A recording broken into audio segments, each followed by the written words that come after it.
सबसे पहले तो मैं इस ओकेजन पे संगम टॉक्स का धन्यवाद करना चाहूँगा, जिन्होंने आज इस डिस्कशन को ऑर्गेनाइज करने के लिए उचित समझा, क्योंकि ये हमारी जो भारत की जो रिसेंट हिस्ट्री है उसमें एक डार्क चैप्टर है जिसे हम 26/11 के नाम से जानते हैं।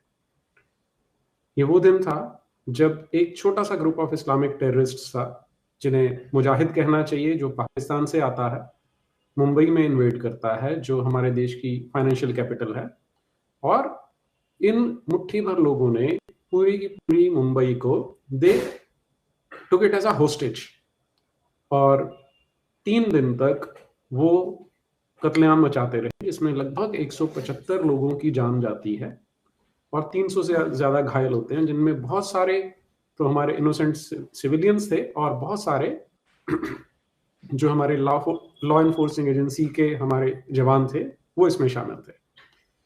तो इस अवसर पर हम सबसे पहले उन सभी दिवंगत आत्माओं को अपनी श्रद्धांजलि देते हैं जिनका जीवन गया इस जिहाद की आइडियोलॉजी के चलते, और उन सभी के जो परिवार हैं, हम अपनी संवेदना उनके साथ प्रकट करते हैं।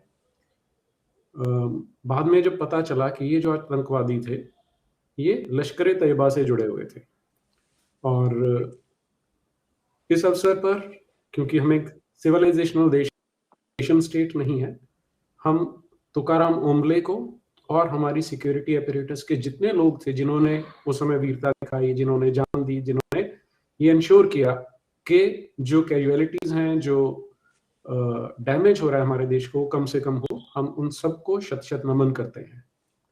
और इस अवसर पर तुकाराम ओम्बले का नाम विशेष रूप से लेना आवश्यक हो जाता है, जिसने निहत्थे होते हुए एक AK-47 से लैस मोहम्मद अजमल कसाब को घेर के पकड़ लिया, और यदि शायद वो नहीं होता तो आज हमें ये बताया जा रहा होता कि हिंदू आतंकवादी थे जिन्होंने इस बर्बरता से लोगों की वहां पर हत्या की। अब ये लोग जब आए थे तो इनका मोटो क्या था, क्या चीज है जो इनको मोटिवेट करती है, जो इनको प्रोत्साहित करती है? तो उसके बारे में एक शब्द जो हम बार बार सुनते हैं वो है जिहाद, या इस्लामिक जिहाद कहते हैं, जिसके कारण इसको इस्लामिक टेररिज्म भी कहा जाता है। अब आज के सेशन में, जिसका हमारा टाइटल है जिहाद एज अ मोटो, हम इसी पर चर्चा करने वाले हैं। और ये थ्रेट वैसे तो समाज के लिए लगभग 1400 वर्षों से चल रहा है, लेकिन समय के साथ साथ रूप बदल रहा है, और अब मॉडर्न एरा में ये ज्यादा सीरियस और ज्यादा घातक रूप लेता जा रहा है। जब हम ये कहते हैं कि लश्कर तैयबा के आतंकवादी थे, तो शायद हम मेन पॉइंट को मिस कर जाते हैं कि उनका मोटिवेशन कहाँ है। हमने उन लड़कों को तो पकड़ लिया, उन आतंकवादियों को तो पकड़ लिया, एलिमिनेट कर दिया, लश्कर तैयबा को भी हम एलिमिनेट कर सकते हैं, लेकिन जो रूट कॉज है, हम क्या उसे एड्रेस कर पा रहे हैं? और अगर हम देखते हैं तो शायद आंसर ना है, क्योंकि अब इसे पॉलिटिकल करेक्टनेस कह सकते हैं, या कहीं ना कहीं एक हमारे भीतर डर रहा कि हमने इस इस्लामिक जिहाद को एग्जैक्टली कॉल आउट नहीं किया। संसार भर में आप जितनी ऑर्गेनाइजेशंस देख लें, दाइश है, ISIS जिसे कहते हैं, बोको हराम है, हमास है, लश्कर तैयबा है, हिजबुल मुजाहिदीन है, ये सबके सब नाम है। ये अगर आज खत्म हो जाएंगे तो कल किसी और नाम से खड़े हो जाएंगे। तो इसीलिए आज हम जिहाद एज अ मोटो इस टॉपिक पे बात करने वाले हैं कि क्या है जो इनको इंस्पायर करता है आतंकवाद करने के लिए, मासूम इनोसेंट कुफ्फार या काफिरों की हत्या करने के लिए।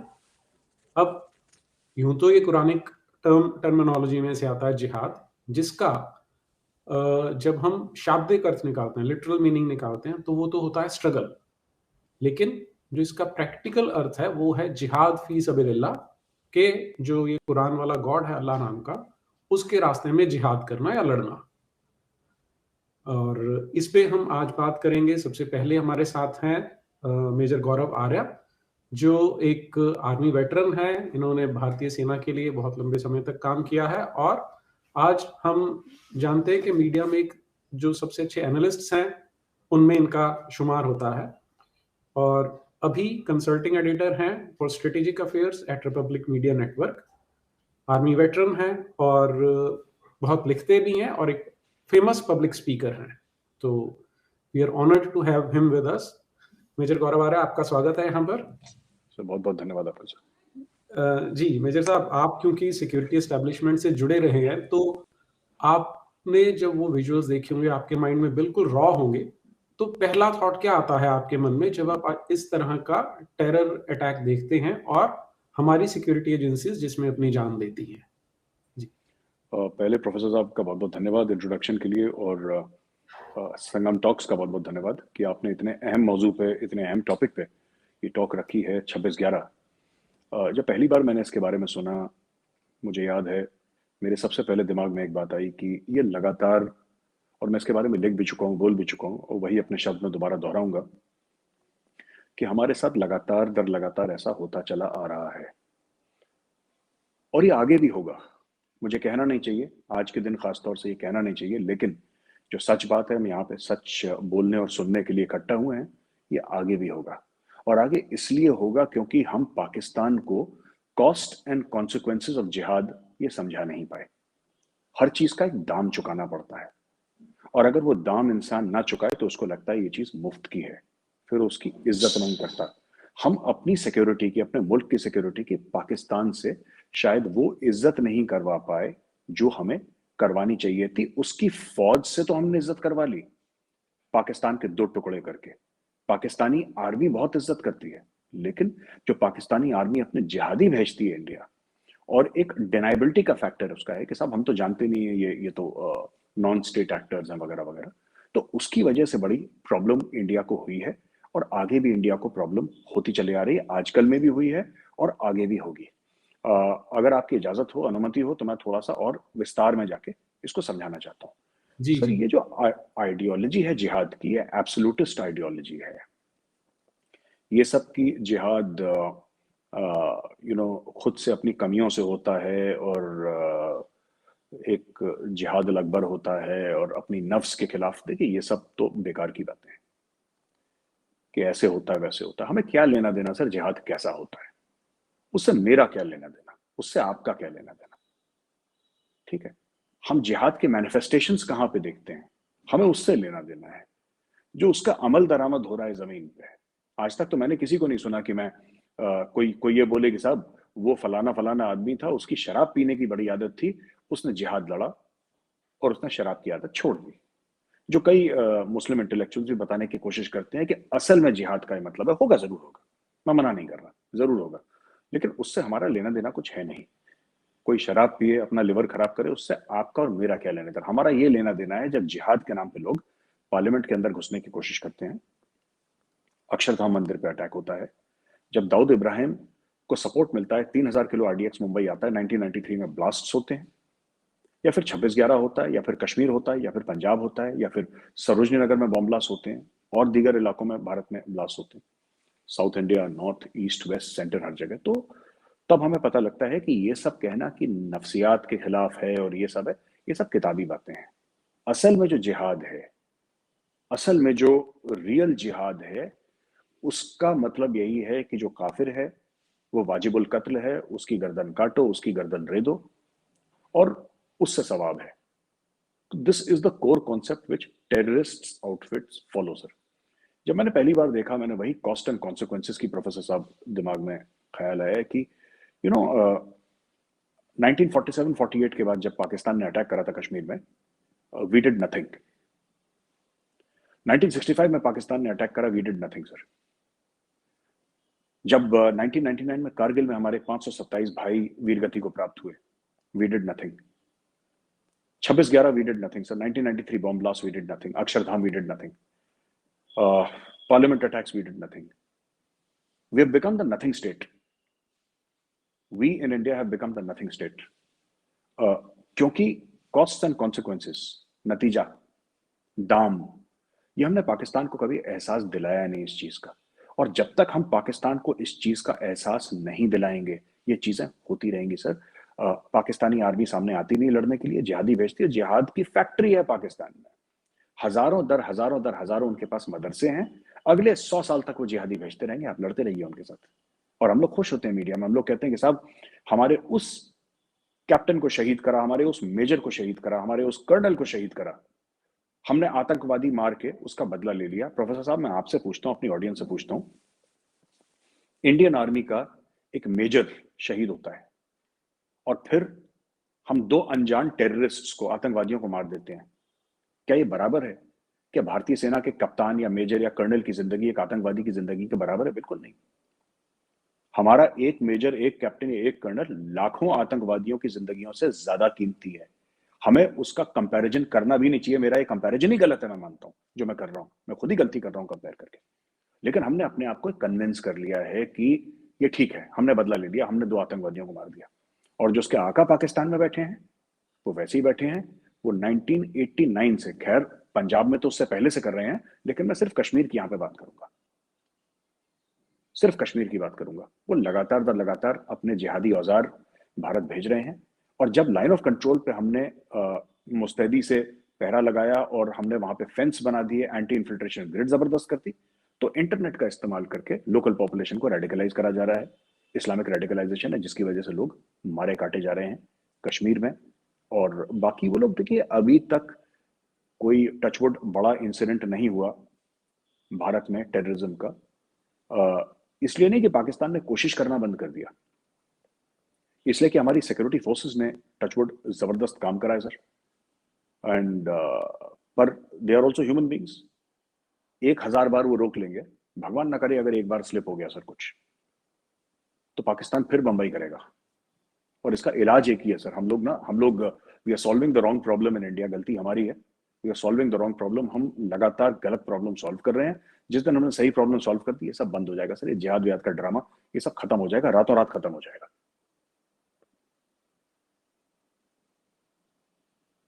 होता है कि जब हमारे जो लड़के हैं, जो भले ही वो बॉर्डर पे हों या अंदर हों, जब उनको टारगेट करके जिहादियों द्वारा मारा जाता है, तो उस समय सबसे ज्यादा पीड़ा होती है। वो अच्छा लगता है कि जब हम विजुअल्स देखते हैं कि उनके बच्चे जो हैं वो वीरता से उनको मुखाग्नि देते हैं। लेकिन आपने एक बड़ा इंपॉर्टेंट क्वेश्चन उठाया कि पहली चीज तो, एक हमारा जवान मरता है, एक मेजर मरता है, एक कर्नल मरता है, तो वो ये जो जिहाद के कीड़े हैं उनसे हजारों से कहीं ज्यादा सुपीरियर है और हमें कभी ये तुलना करनी नहीं चाहिए। लेकिन दुर्भाग्य हमारा ये रहा, जैसा आपने कहा कि we have become a nothing state, we have become a soft state, के 75 साल हो गए हैं। हमारे बच्चे, हमारे लड़के, वो कोई कोलेटरल डैमेज या कैनन फॉडर नहीं होने चाहिए थे। लेकिन पॉलिटिकल करेक्टनेस के चलते हमने जो जेन्युइन, जो एक्चुअल प्रॉब्लम थी, जो उनका सोर्स ऑफ मोटिवेशन था कि उनके पास एक किताब है जो कहते हैं कि तुम इनको मारोगे तो तुम जन्नत में पहुंच जाओगे, हमने उसे एड्रेस करने की बजाय वन लाइनर्स फ्लोट कर दिए, that terror has no religion, ये कुछ भटके हुए नौजवान हैं और ये सिर्फ कि पाकिस्तान आर्मी का ये एक ऑब्जेक्टिव है हमारे देश को डिस्टेबलाइज करना। जब तक हम इस तरह की मिसगाइडेड वन लाइनर्स अपने समाज को देते रहेंगे और हमारी सिक्योरिटी एस्टेब्लिशमेंट्स को देते रहेंगे, तब तक हमारे जो लड़के हैं, हमारे जो जवान हैं, हमारे जो वीर हैं, वो इसी तरह एक कैनन फॉडर की तरह यूज किए जाते रहेंगे, जो कि अब बिल्कुल कतई बर्दाश्त नहीं होना चाहिए। क्या आपको नहीं लगता कि हमें एज अ पॉलिसी इसको आइडेंटिफाई करके कि ये जो जिहाद है प्राइमरीली एक आइडियोलॉजिकल इशू है, और जब तक हम as a state, as a regional power, as a global power इसे डिसमेंटल नहीं करेंगे, तब तक हम इस लड़ाई को, जैसा आपने बड़े ठीक कहा कि हमें और आगे 100 साल तक इसे झेलना पड़ सकता है, तो इसको सॉल्व कैसे कर सकते हैं हम इसे सॉल्व? देखिए, जहां तक जिहाद की बात है, फ्रॉम एन इस्लामिक कॉन्सेप्ट, जिहाद is a way of war. तो एक एक लड़ाई करने का तरीका है, और वो सिर्फ एक बड़ी लड़ाई नहीं है। It is a state of constant struggle against the enemy, constant war fighting against the enemy. और ये भी कहा गया है कि ऑल वॉर इज डिसेप्शन। कुछ लोग कहते हैं, सुन्जू ने कहा है, कुछ लोग कहते हैं कि इस्लामिक फिगर्स ने बोला है, जिसने भी बोला है, कोई they sometimes attributed to prophet Mohammed, कोई कुछ, क्या मतलब, मुझे नहीं पता इसका ओरिजिन क्या है, नहीं है, लेकिन उसका हदीस मिल जाती है, ऑथेंटिक हदीस है जिसमें उसने कहा वार इज डिसीट। हाँ, all war is based on deception. तो कहने की बात यह, प्रोफेसर साहब, 2-3 चीजें हैं। आप पूरी दुनिया को इसमें 2-3, इट्स ना पाकिस्तानी आर्मी तक वो महदूद है, ना हम ये कह सकते हैं कि जिहाद के इस्लामिक रूट्स हैं। इसलिए ये काफी कॉम्प्लेक्स मामला है। और क्योंकि जियोपॉलिटिक्स, फॉरेन अफेयर्स और नेशनल सिक्योरिटी मेरा सब्जेक्ट है, मैं पढ़ता हूँ, और चाणक्य फोरम एक मैगजीन है, डिजिटल मैगजीन, जिसका मैं एडिटर इन चीफ हूँ, मैं वो भी रन करता हूँ। तो काफी जो इसमें एक्सपर्ट्स हैं उनके साथ मेरा रोज कनेक्शन रहता है, राब्ता रहता है, हम लोग बातचीत करते हैं इस मामले में। सऊदी अरेबिया ने काफी सालों तक इसको फंड करा, now Saudi Arabia has stopped.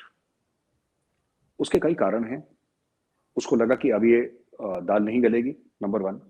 अब इसका समय पूरा हो गया है, नंबर 2। तेल खत्म हो रहा है धीरे धीरे, इलेक्ट्रिकल व्हीकल्स का जमाना आ रहा है, और भी कई 100 चीजें हैं, लेकिन मुख्य तौर पे 4-5 चीजें हैं जिसकी वजह से now they have said move to tourism, move to manufacturing, move to service industry. तो सऊदी अरेबिया में जो चेंजेस हैं, किसी से ढकी छुपी बात नहीं, आपको पता है, मुझे पता है, हमारे सारे व्यूअर्स को पता है। ये जो पूरा इस वक्त, और जो टेररिस्ट आउटफिट्स जो लड़ाई लड़ रही हैं, सीरिया में अगर कुछ हो रहा है, यमन में कुछ हो रहा है, इसको छोड़ दें। जो मुख्य तौर पे मुस्लिम कंट्रीज हैं, the Muslim countries who matter, वो जिहाद के बारे में आजकल चुप हो गई। आपको यूएई से आवाजें नहीं सुनाई देंगी, आपको इंडोनेशिया से आवाजें नहीं सुनाई देंगी, आपको मलेशिया से आवाजें नहीं सुनाई देंगी, आपको सऊदी से आवाजें नहीं सुनाई देंगी, कोई भी गल्फ स्टेट से आपको ये आवाजें अब नहीं सुनाई देंगी, क्योंकि दे हैव रियलाइज्ड कि अब ये अब चूरन बिकने वाला नहीं है। They are not selling it also, they have realised, क्योंकि सबको पैसा चाहिए इन द एंड, पावर चाहिए। पाकिस्तान क्यों इससे चिपका हुआ है? पाकिस्तान इसलिए चिपका हुआ है सर कि पाकिस्तान, थोड़ी हमें पाकिस्तान आर्मी के जेनेसिस पे हमें जाना पड़ेगा, और हमें समझना पड़ेगा कि है क्यों पाकिस्तान में ऐसा। जब हम समझेंगे तब हम प्रॉब्लम सॉल्व कर पाएंगे। फिर आपने अंत में ये भी पूछा प्रोफेसर साहब कि किस तरीके से इसको सॉल्व करना है, तो वो भी बताऊंगा, बट आपकी अनुमति से मैं थोड़ा सा बताना चाहता हूँ विस्तार से, तफसील से। सर ऐसा है कि ये एक ही आर्मी थी सर। 14-15 अगस्त 1947 को Pakistani army and the Indian army were exactly the same army sir. इनकी ड्रेस एक थी, इनके ऑर्डर्स जो देते थे ये एक जैसे थे, इनकी एसओपीज एक जैसी थी, इनका आर्मी एक्ट, इनका डिफेंस सर्विसेज रेगुलेशन, इनकी ड्रेस, इनका सेरेमोनियल, इनका खाने का तरीका, it was one cohesive army. और पार्टीशन के बाद भी काफी समय तक ये सेम रही है, इतनी जल्दी चेंज नहीं हुई।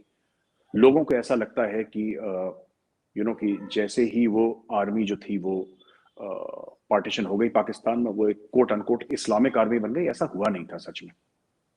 दे continued their traditions for a long period of time.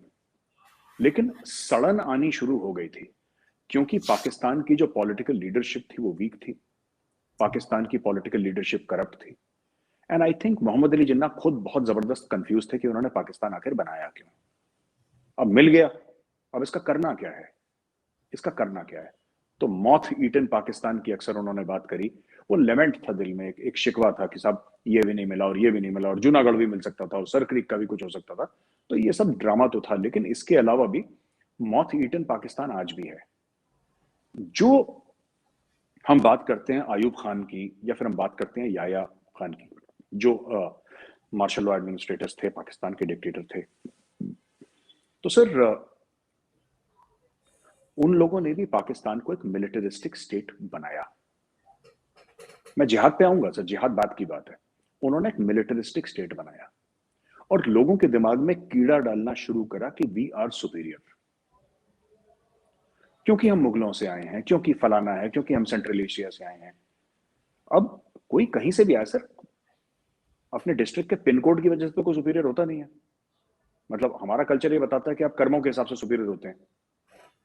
अब मैं आपसे ये बोलूं कि मैं नोएडा में रहता हूं इसलिए मैं आपसे सुपीरियर हूं, आप चंडीगढ़ में रहते हैं इसलिए आप मुझसे इन्फीरियर, ये तो कोई लॉजिक नहीं होता। बट लॉजिक पाकिस्तान में यही चलता है सर, यही चलता है कि हम ईरान से आए हैं, हम तुरान से आए हैं, हम सऊदी से आए हैं, इसलिए हम, तो ये this type of nonsense narratives.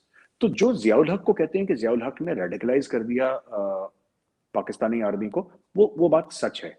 लेकिन even in 1965 sir, even in 1965 Pakistani army ये कह रही थी कि हमारे जो एक मुस्लिम सोल्जर है वो 10 इंडिया के हिंदू सोल्जर्स के बराबर है। और 1965 में ये सब डायलॉग बोलने के बाद इंडिया का एक सिपाही था सर, सिपाही का कोई धर्म नहीं होता इंडियन आर्मी में, भारत का एक सिपाही था सर, CQMH अब्दुल हमीद, जिसने असल उत्तर की जगह में, जो कि was born into a Muslim family, he was a Muslim, जिसने पाकिस्तान के आर्मर्ड कॉलम्स की रीढ़ की हड्डी तोड़ दी थी, कमर तोड़ दी थी सर। 4 ग्रेनेडियर्स, अब्दुल हमीद परमवीर चक्र सर, बहुत बड़ा नाम है। और बहुत बड़ा उनका एक मकाम है इंडियन आर्मी में। बच्चा बच्चा कौन है जो सर सीक्यूएमएच अब्दुल हमीद को, परमवीर चक्र को नहीं जानता।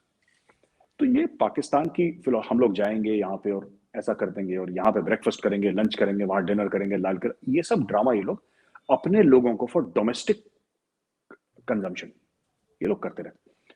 पाकिस्तान में एक और चीज है जो हमें समझनी पड़ेगी, जिहाद गरीब के लिए सर। अमीर का कोई बच्चा जिहाद में नहीं मरा पाकिस्तान में आज तक। आज तक कोई फौजी जनरल ये नहीं कह सकता कि मैंने अपने बेटे को जिहाद के लिए भेजा ना।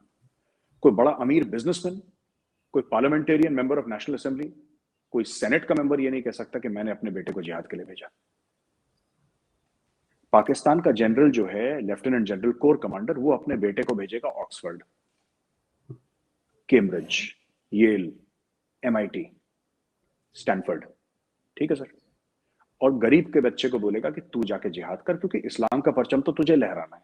मेरा बच्चा ऑक्सफोर्ड में पढ़ेगा और तुम्हारा बच्चा जिहाद लड़ेगा। ये एक सिंपल सी थ्योरी है। तो ये कहना कि सारी की सारी कौम बिल्कुल जिहाद में उनका दिमाग खराब हो गया, ये भी गलत है। क्योंकि एक सर्टेन सेक्शन ऑफ पीपल है पाकिस्तान में जो जिहाद लड़ते हैं, और वो सबसे जो नीचे वाला तबका है, जो सबसे गरीब तबका है, वो जिहाद लड़ता है। दूसरी चीज मैं आपको ये कहना चाहूंगा कि कश्मीर में छोड़ के 1 या 2 स्ट्रे इंसिडेंसेस, वो भी ठीक से नहीं हो पाए, 30 साल से ऊपर हो गए सर कश्मीर में आतंकवाद होते हुए। कश्मीर में अफगान भी आए लड़ने के लिए, सुडनीज भी आए, चाइनीज भी आए, ठीक है सर, वहां पे लेबनीज भी आए। कश्मीर में दुनिया का हर एक किस्म का मुसलमान आया लड़ने के लिए। जो कश्मीर में नहीं गया लड़ने के लिए, वो हिंदुस्तान का मुसलमान नहीं गया लड़ने के लिए। कोई भी मुझे एक इंडियन मुस्लिम का नाम बता दे जो हथियार लेकर कश्मीर गया हो कि मैं खुद की फौज से लड़ूंगा, आज तक मैंने तो नहीं सुना। एक असम का था भूला भटका, पहले ही उसको निपटा दिया था वहां पे, he was also not able to fight. कोई 30-32 साल में इंडियन मुस्लिम तो गया नहीं सर कश्मीर लड़ने के लिए। कुछ जिहादी एलिमेंट्स केरला से चले गए होंगे आईसिस, सीरिया वगैरह लड़ने के लिए, और गए भी हैं काफी, वो that's a different matter. Kashmir कोई नहीं गया सर। और पाकिस्तान को ये कॉन्सेप्ट अभी तक समझ में नहीं आया कि इंडियन मुस्लिम्स क्यों नहीं कर रही है। लेकिन पाकिस्तान इसके पहले कि हिंदुस्तानी मुसलमानों से सवाल पूछे कि भाई तुम क्यों नहीं लड़ रहे कश्मीर में, उनको खुद से पूछना चाहिए कि तुम्हारे अमीर लोग क्यों नहीं लड़ रहे जिहाद, तुम्हारे जनरल्स के बच्चे क्यों नहीं लड़ रहे जिहाद, तुम्हारे बिजनेसमैन के बड़े बड़े जो अरबपति बिजनेसमैन है जिनका लंदन में घर है, वो लोग क्यों नहीं लड़ रहे जिहाद। वो लोग कभी नहीं लड़ते। वो जो रेडी वाला है, जो दुकान में सेल्स पर्सन है, या जो डेली वेज वर्कर है, वो जिहाद लड़ता है कश्मीर में। This is the profile of people who come to Kashmir to fight jihad. अच्छा, जहां तक जिहाद की आइडियोलॉजी है कि जन्नत है, हूरें मिलेंगी, तो जो अमीर है पाकिस्तान में, जो जिसके पास वसाइल हैं, जिसके पास फैसिलिटीज हैं, तो उसने तो जन्नत अपनी लंदन में बना ली सर, न्यूयॉर्क में बना ली। उनके आसिम सलीम बाजवा जैसे उनके जनरल्स हैं पाकिस्तान आर्मी में, जिनके 150 रेस्टोरेंट्स हैं सर, 125 पापा उनके हैं, 25 वैसे उनके रेस्टोरेंट्स हैं, उनकी माइंस हैं बलूचिस्तान में, उनके मिडिल ईस्ट में रियल एस्टेट के बिजनेस है। तो उन्होंने तो उनको मरने की जरूरत नहीं है जन्नत देखने के लिए, उन्होंने जिंदा होते जन्नत देख ली। तो 2 किस्म के पाकिस्तानी हैं जो जन्नत के ख्वाहिशमंद हैं। एक वो पाकिस्तानी जो अमीर है, वो जीता जागता इसी दुनिया में अपनी जन्नत बना लेता है, और जो दूसरा पाकिस्तानी है गरीब, जो इस दुनिया में नहीं बना पाता, उसको ही बोलते हैं कि ठीक है भाई, तू इस दुनिया में नहीं बना पाया, तू ऊपर चले जा, ऊपर तेरे को हो सकता है जन्नत मिल जाए। तो एवरीबडी इज लुकिंग फॉर जन्नत in their own way and managing somehow. आखिरी पॉइंट जो मैं देना चाहता हूं, पाकिस्तान आर्मी ने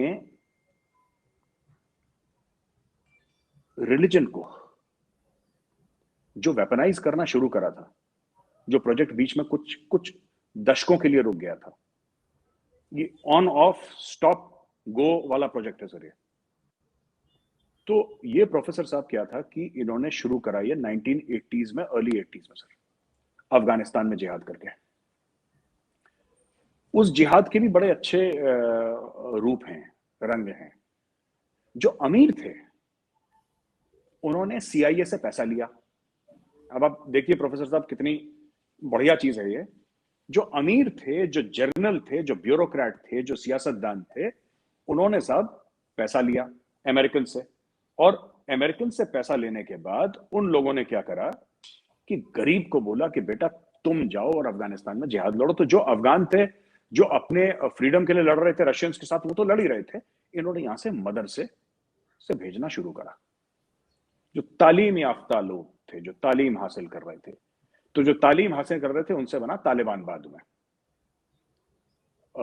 दोज हु जो तालीम लेते हैं वो तालिबान है।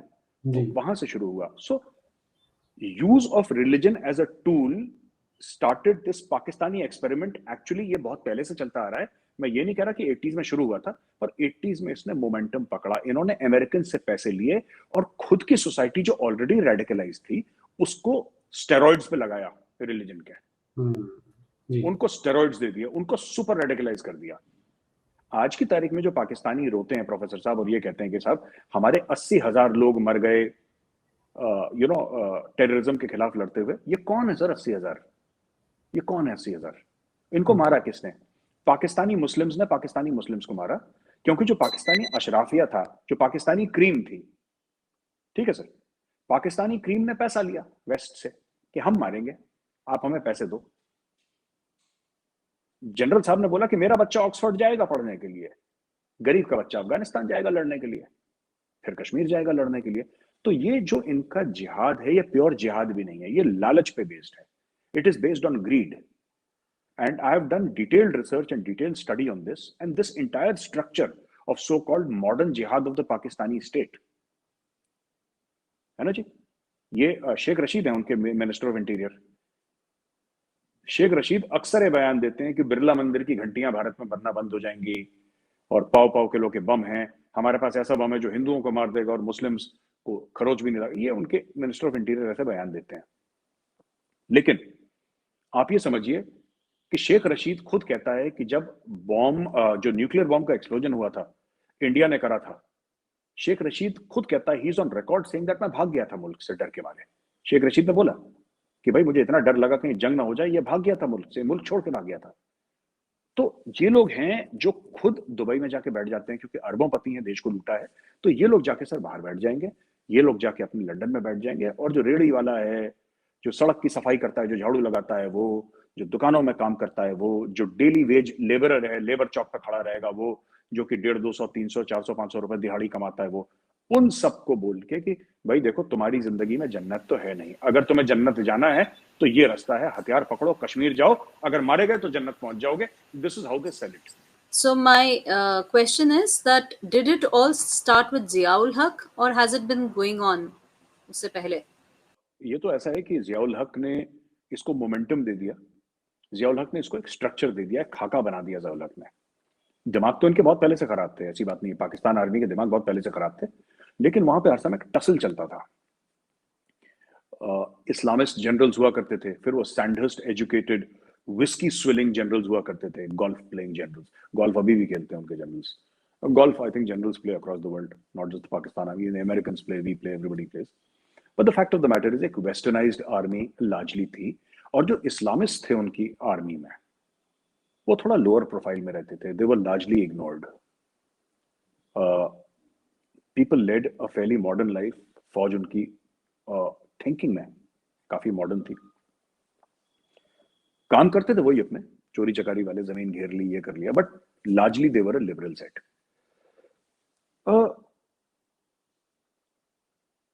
जियाउल हक ने क्या करा कि जब जियाउल हक ने खून करवा दिया, कत्ल करवा दिया जियाउल हक ने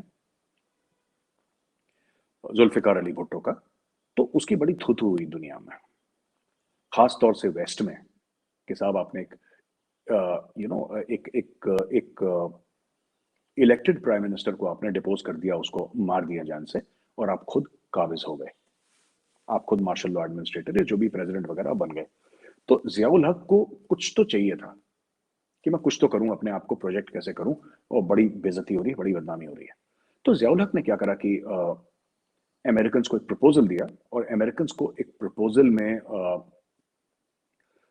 ये बोला कि जिस तरीके से आपको, यानी अमेरिका को वियतनाम में जलील करा गया था, और रूस ने जलील करा था, क्योंकि वियतकॉन्ग को तो रूस ने ही ट्रेनिंग दी थी, रूस ने ही हथियार दिए थे, रूस ने ही फंडिंग दी थी, डायरेक्शन दिए थे, स्ट्रेटेजिक डायरेक्शन, टैक्टिकल डायरेक्शन तो रशिया ने दिए थे। उसी तरीके से ये आपके लिए बहुत बड़ा मौका है कि आप लोग जाके रूस को जलील करें अफगानिस्तान में। आपको कुछ नहीं करना, आप हमें यानी कि पाकिस्तानी आर्मी को पैसा दीजिए, हम लोग बाकी सब काम करवाएंगे। तो पाकिस्तान ने बीच में पैसा भी खाया। अब क्या हुआ कि एक लेवल तक अफगान्स लड़े और बहुत अच्छा लड़े, and they give a very good account of themselves. Problem यह आई कि जब ज्यादा लोग भेजने की जरूरत पड़ी तो इन्होंने खुद के मुल्क में रेडिकलाइजेशन करा।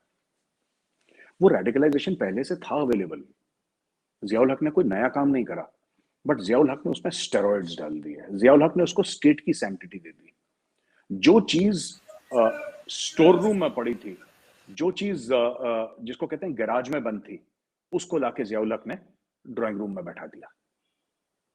अब पाकिस्तानी आर्मी ऑफिसर्स की लंबी लंबी दाढ़ियां हो गई, ऑफिस के बीच में छुट्टी मिलने लगी नमाज पढ़ने के लिए, और जो ACRs होते थे, एनुअल कॉन्फिडेंशियल रिपोर्ट्स होती थी ऑफिसर्स की, उसमें भी ये कॉलम आने लगा कि साहब ये कितने अच्छे मुसलमान हैं। तो जब आपने करियर प्रोग्रेशन को जब इस्लाम से लिंक कर दिया, तो जो पाकिस्तानी फौज थी फिर वो उसी रास्ते लग गई। अगर आप पुरानी फोटोज देखेंगे 1971 वॉर या उसके पहले की, तो आपको उनके जनरल दाढ़ी वाले दिखेंगे ना के बराबर।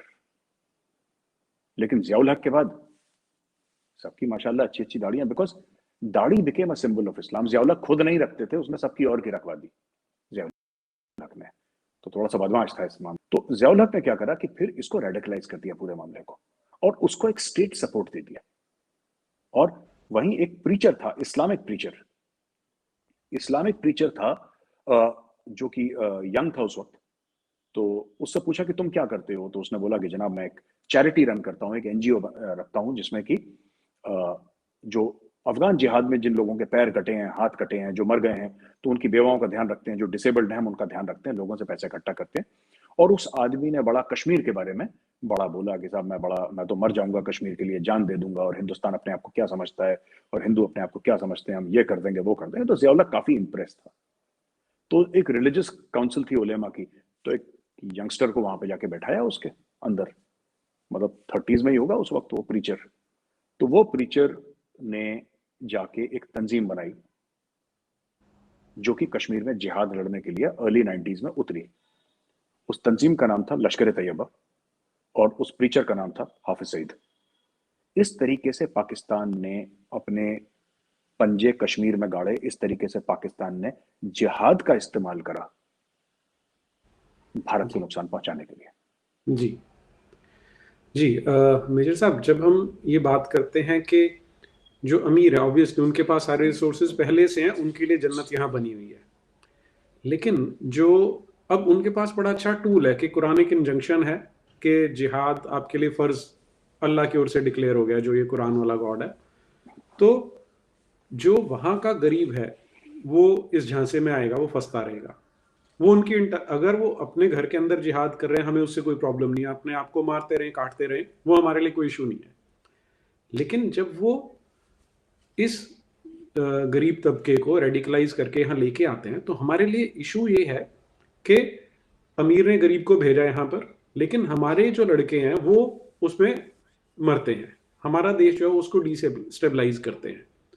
तो और दूसरी चीज, जब हम अपने देश की बात करते हैं तो यहाँ अब्दुल हमीद जैसे लोग हैं जिन्होंने एक एग्जाम्पल सेट किया हमारे देश के लोगों के लिए, और हमारी जो मिलिट्री है उसका जो एथोस हैं वो इस तरह के हैं। तो ये हम क्रेडिट जो देंगे वो अपनी मिलिट्री के एथोस को देंगे।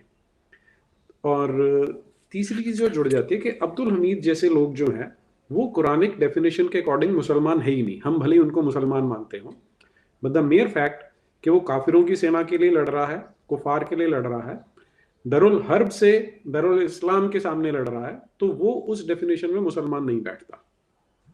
अब इसका रिजल्ट ये हो रहा है कि एक तो जो वहां से मदरसों में से जो निकलते रहेंगे, जिहादी फैक्ट्रियां जो बन रही हैं, वहां से लोग आते रहेंगे क्योंकि उनके पास इसकी कभी कमी नहीं आने वाली।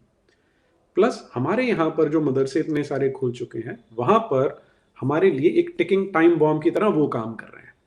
तो ये दोनों चीजों को हम एड्रेस कैसे कर सकते हैं? क्योंकि अभी तक वो पॉलिटिकल करेक्टनेस के चलते हुए हम बोलते हैं कि मजहब नहीं सिखाता आपस में वैर करना, जबकि वो उनके डॉक्ट्रीन में, उनकी जो रिलीजियस बुक्स है उनके अंदर वो एनश्राइंड है। तो मैं प्रोफेसर साहब आपको जवाब दे देता हूँ। देखिए, जो आर्मी की जो इथॉस है, इंडियन आर्मी का जो इथॉस है, इंडियन आर्मी का इथॉस थोड़ा सा अलग है इस मामले में। हमारे यहाँ सर्वधर्म स्थल होते हैं, और मेरी खुद की यूनिट 17 कुमाऊं। मैं आपको बता दूं, ये चीज़ थोड़ा सा अटपटी लगती है सिविलियन ऑडियंस को, क्योंकि हमने कभी देखा नहीं है, पर मेरी खुद की यूनिट में 17 कुमाऊं में मुस्लिम ऑफिसर्स हैं जो, क्योंकि मेरी यूनिट प्योर हिंदू यूनिट है, कुमाऊनी यूनिट है, प्योर कुमाऊनी। तो मेरी यूनिट में जितने भी जवान हैं वो 100% दे आर हिंदू जवान, क्योंकि सब कुमाऊनी है वहाँ पे, प्योर कुमाऊनी यूनिट है मेरी।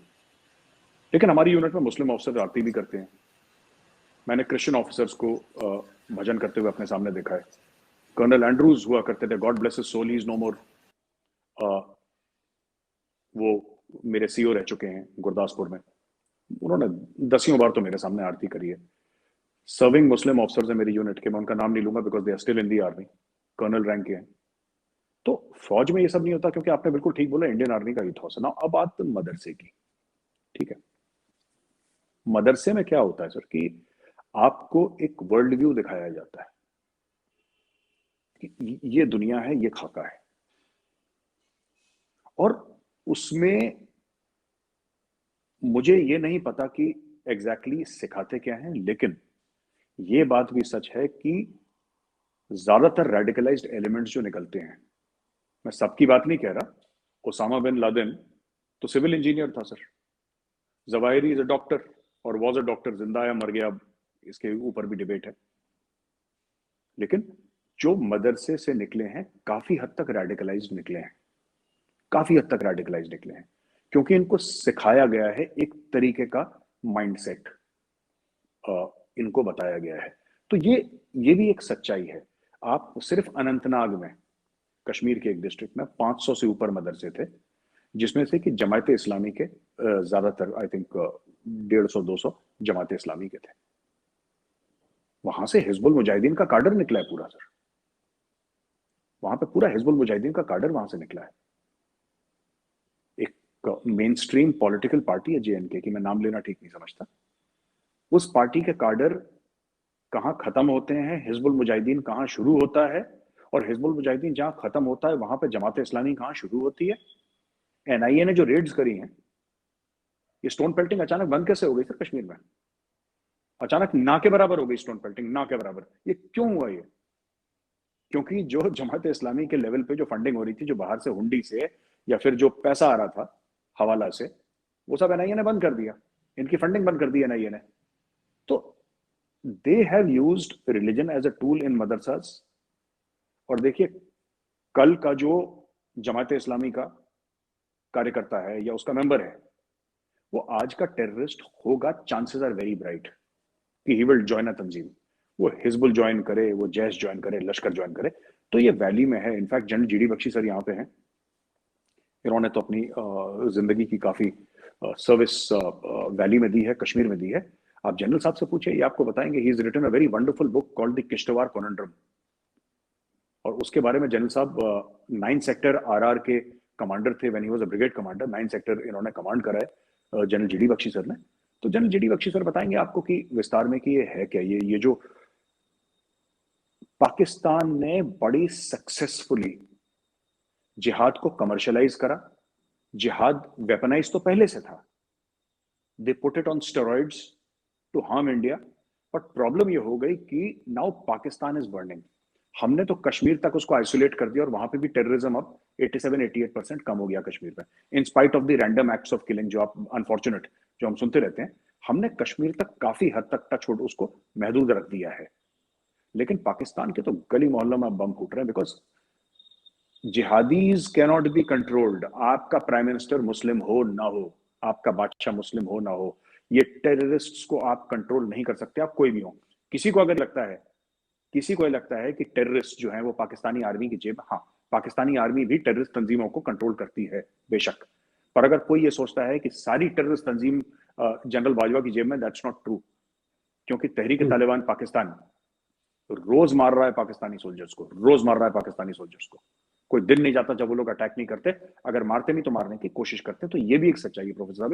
इट्स स्लाइटली जैसे प्याज होता है ना, layers upon layers like an onion. It's like that. So it's not like कि simply कि जिहाद फी सबीलिल्लाह अटैक कर दिए, नहीं, इसमें भी बड़े सारे लेयर्स हैं.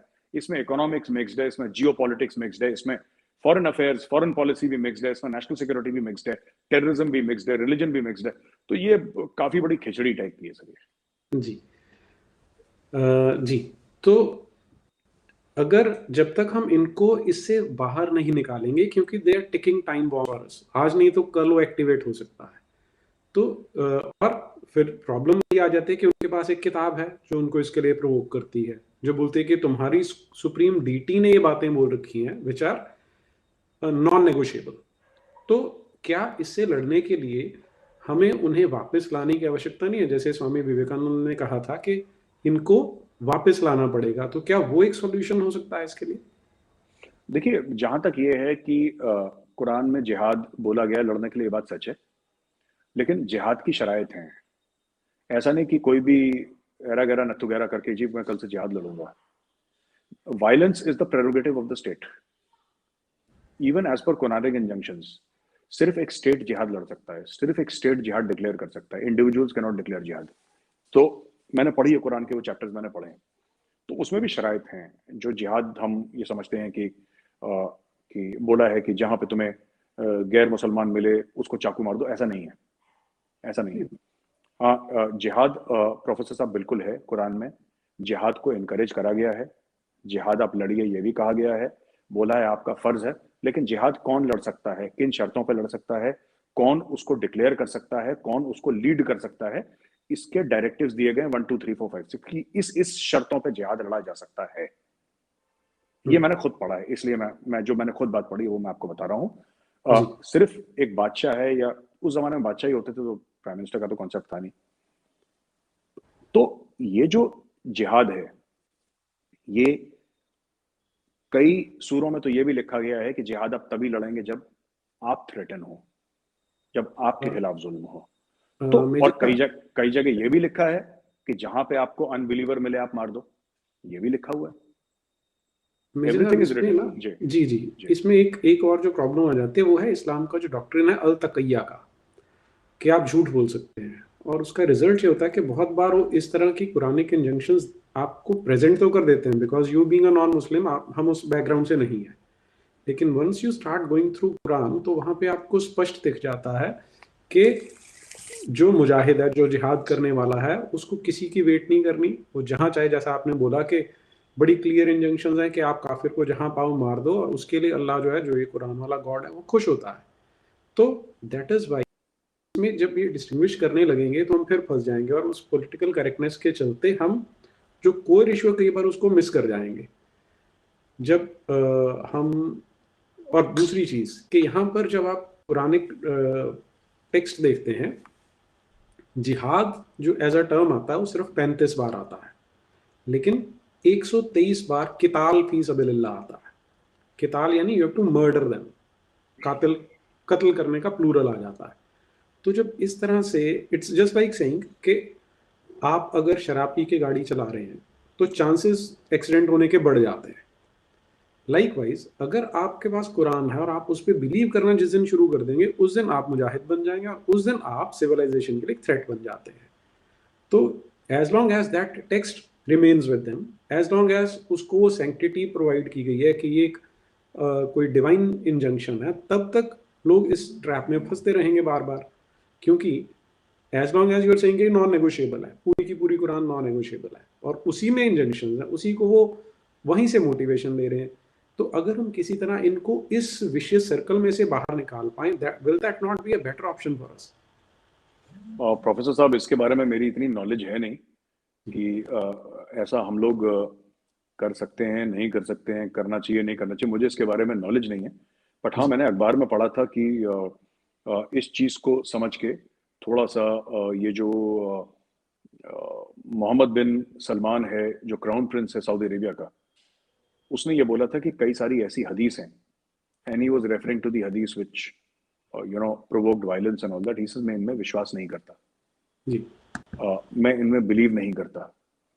सो जैसे ये जनरली एब्राहमिक फेथ्स का ये है कि it's not just Islam, it's there in the Old Testament also, कि God will smite you down with fire, और तुम जलोगे, और ये सब, यू नो, दिस इनफिडेल जो काफिर का कॉन्सेप्ट है, this is not unique to Islam alone, this is there in the Abrahamic faiths. तो ये सब है कि तुम क्रिश्चियन हो, नॉन क्रिश्चियन हो, लेकिन Christians don't take it so seriously. मतलब वो क्रूसेड में जो लड़े होंगे, they've grown out of it. They grown out, उनको इंटरेस्ट नहीं, वो पैसा वैसा कमा रहे हैं, अपना मजे कर रहे हैं वो लोग, उनको तो इतना इंटरेस्ट है नहीं इन सब चीजों में। एक और चीज है कि सेकेंड वर्ल्ड वॉर देखिए, सेकेंड वर्ल्ड वॉर अगर आप जापान को निकाल दें 2 मिनट के लिए, तो you will see in the second world war that Christians were fighting against Christians. Hitler was a Catholic जी। तो हिटलर की लड़ाई इससे, इटली वहां पे है, यहाँ पे इंग्लैंड है, यहाँ पे फ्रांस है, यहाँ पे बेल्जियम है, वहां पे दुनिया भर के जो दुनिया में लड़ाई हुई, और अमेरिका बाद में आ गया, लड़ाई में कूद गया पर्ल हार्बर के बाद। तो ऑल इसेंशियली अगर आप जापान को निकाल दें, और उसमें कई सारे इंडियन ट्रूप्स भी थे, बट हम लोग ये कहेंगे कि Indian troops eight that time India was you know under British rule. तो अंग्रेज उस समय काबिज थे, यहाँ पे रूल कर रहे थे, तो यहाँ पे भेजा, किस सूरत में भेजा, पॉलिटिकल अंडरस्टैंडिंग क्या थी, मैं उसमें नहीं जाऊंगा, लेकिन fact of the matter is that ये जो है ना कि कहीं ना कहीं एक रेफॉर्मेशन आया क्रिश्चियनिटी में, वेदर प्रोटेस्टेंट मूवमेंट आई या फिर उसके बाद जो इंडस्ट्रियल रेवोल्यूशन आया, फिर लोगों ने बोला कि यार ये सब खत्म करो, ये सब बनता नहीं है। तो वहां पे अब क्रिश्चियंस में ये सब है नहीं, nobody fights for Christianity, nobody says कि चलो क्रूसेड्स लड़ते हैं। तो ये सब आप पता नहीं, अब कोई मुस्लिम वर्ल्ड से ही कोई आवाज आए जो रिफॉर्म करे या लोगों को वो दिखाए। पर जहां तक मेरी अंडरस्टैंडिंग है, मैं ये नहीं कह रहा कि मैं इससे अग्री करता हूँ प्रोफेसर साहब, मैं ये अपनी अग्रीमेंट या डिसएग्रीमेंट नहीं दिखा रहा, बट जितना मैंने मुस्लिम स्कॉलर से बात करी है, जितना मैंने जो मुस्लिम उलेमा हैं उनसे बात करी है, वो तो यही कहते हैं सबके सब without exception that Quran is not written by somebody, it was told to prophet Mohammed by Gabriel, फरिश्ता जिब्रील ने सुनाई थी हजरत मोहम्मद साहब को वो, and it is the word of God, so it can not be changed. ये उनका कहना है। अब इसमें क्या परमुटेशन कॉम्बिनेशन है, इसके बारे में मुझे नॉलेज नहीं है सर। जी जी, we are honoured to have with us major general GD Bakshi.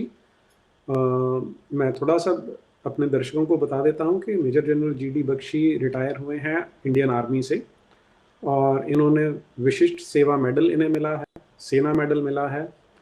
इन्होंने जम्मू और कश्मीर में काउंटर इंसर्जेंसी ऑपरेशंस थे, उनका कमांड बहुत समय तक इनके पास था। They have served at the DGMO, और जो इंडियन मिलिट्री एकेडमी है देहरादून में, वहाँ पर इन्होंने पढ़ाया है, और 40 से ज़्यादा किताबें, जहाँ तक मुझे ध्यान है 40 से ज़्यादा किताबें मेजर जनरल जीडी बख्शी ने लिखी हैं अलग अलग विषयों पर। तो we are honoured to have such an esteemed guest with us. Major general GD Bakshi, आपका बहुत बहुत स्वागत है। Thank you for having me. I'm sorry, I'm technologically challenged. जी जी जी, जैसा वी आर टॉकिंग अबाउट 26/11, तो जो मैं मेजर गौरव आर्या से बात कर रहा था कि उस समय हमने देखा कि किस तरह से हमारे जवानों ने, हमारे पुलिस ने, हमारी आर्मी ने किस तरह से इन जिहादियों को कंट्रोल किया। लेकिन साथ ही साथ खून तब खौलता है जब हम देखते हैं कि हमारे बच्चे हर रोज जिहाद की बलि चढ़ जाते हैं। तो बजाय हम अपने बच्चों को एज कैनन फॉडर हर रोज जिहादियों के मुंह में फीड करें, क्या हमें ऐसा नहीं चाहिए कि इस पॉलिटिकल करेक्टनेस को छोड़ के जो ये एक्चुअल इशू है, उनकी मोटिवेशन जो जिहाद की है, उसको एड्रेस करके अपने बच्चों को बचा पाएं इससे? क्वाइट ऑब्वियसली, देखिए जो भी इस प्रकार का युद्ध होता है, you are fighting a civilisational fault line war, and these tend to last forever and ever. तो एक कंपोनेंट तो है फिजिकल काइनेटिक स्ट्रगल, जो हम इनको मारने के लिए आपको करनी पड़ेगी। There is no way of getting out of कि साहब we will only deal with it psychologically, we will only deal with it in counter radicalisation. The fact is, if you are attacked, you have to fight. And I would, in that, before I address the anti-radicalization angle, you will have to fight forward. 30 साल से ये बीमारी चल रही है, जैसे आपने बड़ा करेक्टली पॉइंट आउट किया। पंजाब में शुरू हुई थी ये 1980 की दशक में, तब सिखों को बरगला कर वहां पे पंजाब में जो 10 साल जहमत हमने देखी, वो सारी हदें पार कर गई थी, विशस टेररिस्ट मूवमेंट थी। बट 10 साल के अंदर हमने उसको 1990 तक कंट्रोल कर लिया था। द फैक्ट इज 21,000 हमारे ऑफिसर, सिपाही, सिविलियंस, पुलिस वाले मारे गए थे उसमें। फिर पाकिस्तान ने शिफ्ट कर दिया टू JNK, और वहां पे कोई 45,000 अभी तक हमारे अफराद शहीद हुए। 1993 ऑनवर्ड्स इंडियन मुजाहिदीन सिमी इत्यादि का इस्तेमाल करके पूरे भारतवर्ष में उसने एक बॉम्बिंग का कैंपेन शुरू किया। बॉम्ब फटे दिल्ली, 30,000 कोर्ट, जावेरी बाजार, मुंबई वगैरह वगैरह, और कोई 15,000 उसमें हमारे शहीद हुए हैं। तो if you do a back of the envelope calculation, आप देखेंगे 80,000 भारतीय मारे जा चुके हैं because of this Pakistani asymmetric war based on the exploitation of Islamic extremism, jihadism, right? So the simple fact is that we will have to fight kinetically, कोई option नहीं है आपके पास, and we must not be purely defensive. 30 साल हम purely defensive रहे. What did you do after 26/11? Zero, absolute zero. And thereafter जब ये present सरकार आई तो फिर इन्होंने 2016 में उड़ी में सर्जिकल स्ट्राइक की। हमारे पैरा कमांडोज 3 किलोमीटर के करीब अंदर गए और 40-50 लॉन्च पैड में सोते हुए मार डाले, बगैर खरोच के आ गए। 3-4 महीने पाकिस्तान चुप रहा, फिर चुलबुली, फिर छेड़खानी। फिर जब पुलवामा हुआ तो बालाकोट में 80 किलोमीटर अंदर जाके हमारे मिराजिज ने स्ट्राइक किया, और पाकिस्तान को पहली बार लगा कि साहब ये जो न्यूक्लियर थ्रेशोल्ड है ये बहुत हाई चला गया है, और हिंदुस्तान रिएक्ट करेगा और उससे कन्वेंशनल वॉर छिड़ सकती है, जिसके लिए वो बिल्कुल तैयार नहीं। They are not prepared to fight conventionally. उनकी इकोनॉमी का भट्टा बैठ जाएगा, ये मुल्क खलास हो जाएगा। तो 22 महीने वो चुप रहे। अब फिर जो चीन ने शुरू की छेड़खानी, ठीक है साहब, चीन ने छेड़खानी शुरू की लद्दाख में, और पाकिस्तान को कहा मैं हूं ना, why are you worried about Indian retaliation, मैं हैंडल कर लूंगा। लद्दाख का one of the main motivation apart from nibbling territory was this, to put India under military pressure, और बिल्कुल सही प्रेशर रहा है। एक 1 कोर स्ट्राइक कोर हमारा ऊपर जाना पड़ा है। सो ऑब्वियसली पाकिस्तान को रिलीफ दिया उसने, और आप देख रहे हैं पाकिस्तान ने दोबारा शुरू कर दिया है। पहले वो ड्रोन से हथियार भेज रहा था इनको, जम्मू कश्मीर में, पंजाब में हथियार, एमुनेशन, ड्रग्स, पैसा। अब उसने शरेआम ग्राउंड पे इन्फिल्ट्रेशन शुरू कर दी है। रजौरी पुंछ में कोई SSG ट्रेंड बंदे हैं जिनको अभी तक लुक्का छुपी का खेल चल रहा है। So this, unless you are aggressive, unless you raise costs and consequences for Pakistan, you stop being reactive, you stop being you stop doing consequence management. ये आपको निजात नहीं मिलेगी। Now coming to the point of this discussion, counter radicalization. You see, the Indian Muslims, I think, शायद पूरी world में सबसे ज्यादा, अगर मुस्लिम पासपोर्ट्स को ज्यादा नहीं, पाकिस्तान के और मुल्कों के बहुत जबरदस्त चेकिंग होती है उनकी इंटरनेशनल एयरपोर्ट्स पे। Indian Muslims I think are one category जिसको की are respected world over because of their association with a country like our. मेरा ख्याल अब टाइम आ गया है कि हमारी जो मॉडरेट मुस्लिम मेजॉरिटी है, they should ask for reflection and change in outlook. इस्लाम के 3 पिलर्स हैं, इज्मा, इज्तिहाद और हदीथ। ठीक है साहब, इज्मा is the consensus of the community. It is very important to understand this concept.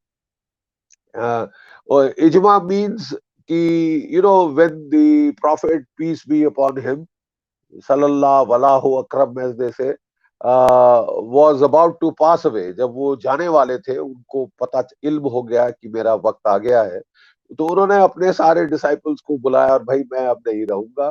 तो वो तो naturally they were very upset, वो रोने लगे और उन्होंने कहा नहीं आप नहीं, आई हैव टू गो। तो बोले साहब, फिर उनको रोकने के लिए कि आपके बाद हमारे पास क्या गाइडेंस होगी। उसने कहा कुरान शरीफ पढ़िए, उसमें गाइडेंस है सारी। उन्होंने बोला साहब अगर वहां से नहीं मिली तो फिर क्या करें? तो उन्होंने बोला फिर जो सारे पढ़े लिखे लोग हैं, जो कुरान को जानने वाले हैं, जो एल्डर्स हैं, उनका जो कंसेंसस है, वो जो कहते हैं उसको फॉलो करो। That is the concept of इजमा, राइट? इजित्तेहाद is even more important. Ijtihad is the doctrine of independent reasoning. Every Muslim is free to read the Holy Quran and come to his own conclusions.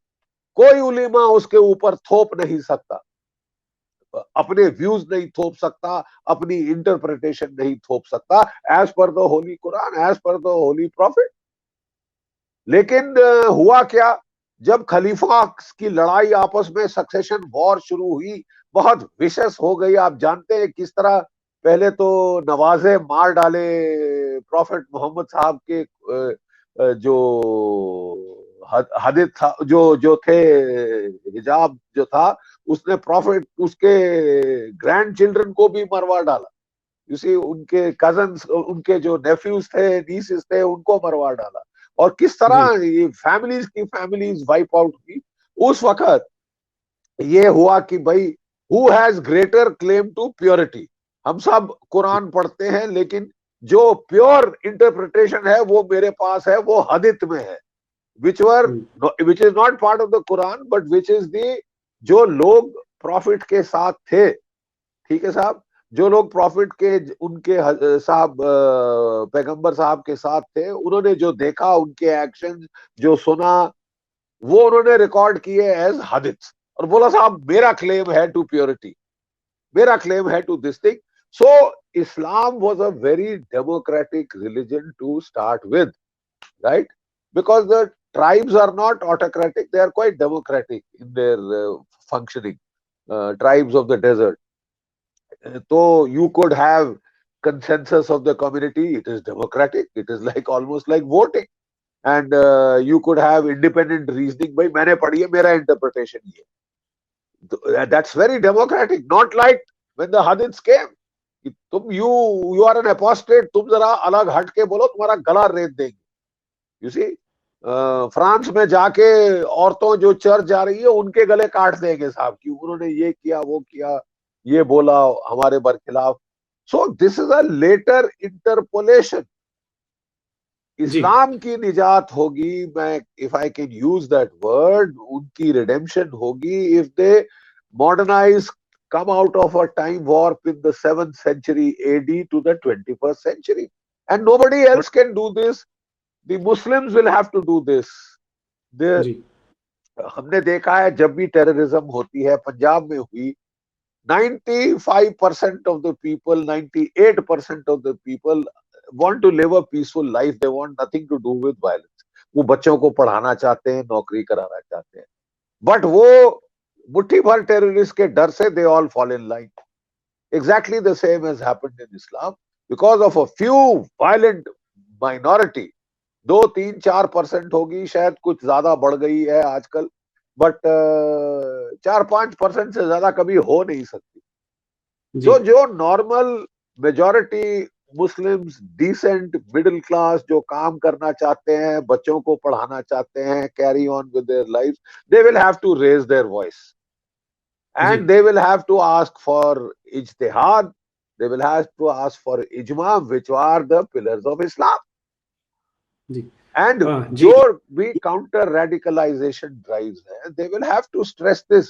You see, when जब मैं GOC था Romeo force में, तो I called a meeting of the ulema with the Shia scholars and the other, you know, let's discuss this, what, because every time we used to catch a terrorist alive, very rare, but you know, one would try and interrogate him to try and find out, you know, what makes him do the things he is doing. तो वो जब Islamic scholars को हमने रजौरी में इकट्ठा किया, तो it was a very interesting discussion. वो बोले, जो उनमें जो शिया स्कॉलर था, वो बोला कि देखिए साहब, the Lord of the Quran is the Lord of the कायनात, he is not the Lord of the मुसलमीन. आप समझे मैं क्या कह रहा हूं? जो कुरान का जो उन्होंने खुदा की बात करी है, खुदा पूरे कायनात, यूनिवर्स, कॉस्मोस का मालिक है, एक पत्ता नहीं हिलता उसकी रजा के बिना, यू नो। एंड वो केवल मुसलमान का नहीं है। कुरान शरीफ में एक वर्स है, who are you to make them believe, if we had wanted they would have believed. अगर हम चाहते तो वो मानते, तुम कौन होते हो? अरे साहब, ये है कुरान को, अगर कुरान शरीफ को अगर पढ़ा जाए, there are two components, the Mecca component and the Medina component. You see, initially you find there are things like एक भी मासूम का कत्ल पूरी इंसानियत का कत्ल है। You know, this is in the initial phase of the Quran. But when you get to the Medina phase, when you were driven out and war had started, then you find quite obviously in response to the attacks on him and his followers, he had to become aggressive, and therefore the second component is the one which is causing all the problems today. Ji, You know, जी बताइए। इसमें ना एक जो थोड़ी सी problem create होती है जब हम इस्लामिक डॉक्ट्रिन को देखते हैं, वो उनकी कंसेप्ट है अल-तकैया की। अल-तकैया सेज कि you can lie to a non believer if you are trying to promote the cause of Islam. Absolutely. तो अब मक्का में व्हेन दिस ये जो आता मोहम्मद बिन अब्दुल्ला, उसके पास उस समय कोई सेना नहीं थी, was not very powerful. At that time जो उस टाइम की जो कुरानिक वर्सेस हैं, they are very pacifistic in nature. लेकिन जैसे ही वो मदीना आता है, वो ही becomes a kind of a warlord, उसके पास एक सेना सी बन जाती है। तो फिर कुरान की जो इंजंक्शंस है वो बड़ी मार्शल नेचर की बन जाती हैं। और अब ये करते क्या है, जैसे आपने उन स्कॉलर्स को बुलाया और आपको जो वर्सेस हैं पार्शियली कोट कर देते हैं कि एक आदमी को मारा था, उसने सारी कायनात को मार दिया। ये सारा वो पार्शियली कोट करते हैं because they are trying to deceive. In fact जब हम यही वर्स पढ़ते हैं, ये मदीना के टाइम की वर्स है, वो आपको बताती है कि इसमें कुछ कैविएट्स हैं। फॉर एग्जांपल कि अगर किसी ने मर्डर किया है तो आप उसका मर्डर कर सकते हो, आई फॉर एन आई वाला कॉन्सेप्ट है वहां पे, इसी वर्स के अंदर ही। और फिर दूसरा है कि ये जो इंजंक्शन है बनी इजराइल यानी ज्यूज के लिए है। Now you skip over to the next verse, इसी की जो वर्स है चैप्टर 5 वर्स नंबर 33, वो एकदम स्पष्ट कर देते हैं कि जो अल्लाह या रसूल से लड़ता है उसके जो हाथ पैर हैं वो उल्टी दिशा से काट दो और उसको क्रूसीफाई कर दो, उसको सूली पे चढ़ा दो। ये तो एक कंपोनेंट आता है कि वो अल-तकैया करके हमें आम नॉन मुस्लिम को मिसगाइड कर लेते हैं, because we are not very well versed with the Islamic doctrines. दूसरा इसमें जो इशू आता है, आपने एक बड़ा सुंदर बात बोली कि आप कुरान को अपनी इच्छा से इंटरप्रेट कर सकते हैं। अब had that been the case, that would have been wonderful कि हर कोई अपने ढंग से इंटरप्रेट करता और जो उसका पीसफुल वर्जन है शायद वो प्रिवेल कर जाता। नाउ द प्रॉब्लम अराइजेस कि कुरान आप सेक्युलर सकते, क्योंकि जो उसका कॉन्टेक्स्ट है, जो बैकग्राउंड है, वो मोहम्मद बिन अब्दुल्ला के जीवन से आता है। और आज हम इस्लाम कहते हैं, लेकिन there was a very long time जब इसे मोहम्मडनिज्म कहा जाता था, क्योंकि वो जो मोहम्मद बिन अब्दुल्ला जिसे पैगंबर बोला जाता है उसी को फॉलो करना होता था। और कुरान कहता है कि Muhammad was the ideal person, he has to be emulated, he has to be followed. जो उसे फॉलो करते हैं वो उसकी सुन्ना है या सुन्नत है, हर आइडियल मुसलमान को फॉलो करना है। लेकिन जब हम मोहम्मद का जीवन देखते हैं तो उसने बहुत सारे मास मर्डर करवाए, उनको सुपरवाइज किया कि ज्यूज को एक ही रात में 600, 700, 800 को काट दिया जाता है, लोगों को, इनोसेंट काफिरों को लूट लिया जाता है, उनकी महिलाओं को बेच दिया जाता है, उनके रेप किए जाते हैं। This was on express orders of this person Muhammad bin Abdullah, who is said to be the founder of Islam. और Muhammad bin Abdullah used to induct women in his harem, कि इनको हरा दिया, उनको अपने हरम में ले आना, अगर तो कन्वर्ट हो जाएगी तो उसकी वाइफ बन जाएगी, नहीं होगी तो उसकी कॉन्क्यूबाइन बन जाएगी। तो this is the kind of Muhammad historically which comes out of the books of history. और ये सब उनकी हदीस में, उनकी अपनी बुक्स के अंदर से हमें मिल जाता है। तो जब कोई मुसलमान इसे फॉलो करेगा तो हम एक्सपेक्ट कर सकते हैं कि वो अल्टीमेटली वो जिहाद ही करेगा, जिहाद फी सबीलिल्लाह करेगा और टेररिज्म को फैलाएगा।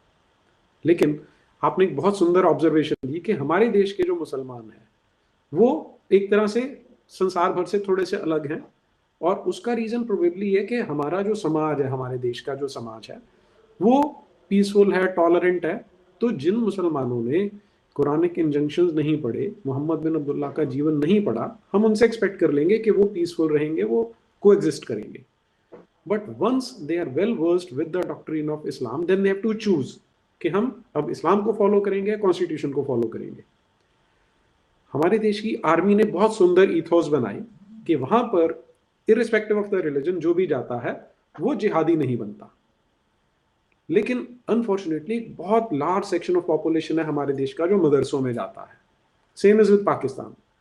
तो पाकिस्तान एक बाहर से हमारे लिए हमेशा थ्रेट रहेगा जिहाद का, और हमारे अंदर ये जो टिकिंग टाइम बॉम्ब्स हैं जो मदरसों में पल रहे हैं वो भी यही काम करेंगी. तो इसको हम, क्योंकि आपने तो देखा है कि किस तरह से हमारे जवानों को मार दिया जाता है, हमारे लड़के हर रोज वीरगति को प्राप्त होते हैं. तो ये जो ट्विन थ्रेट है हमारे देश में भी जो पनप रहे हैं और जो बाहर से पनपेंगे, जो कल मुजाहिद बन सकते हैं, जो जिहादी बनेंगे, इनसे हम कैसे डील कर सकते हैं?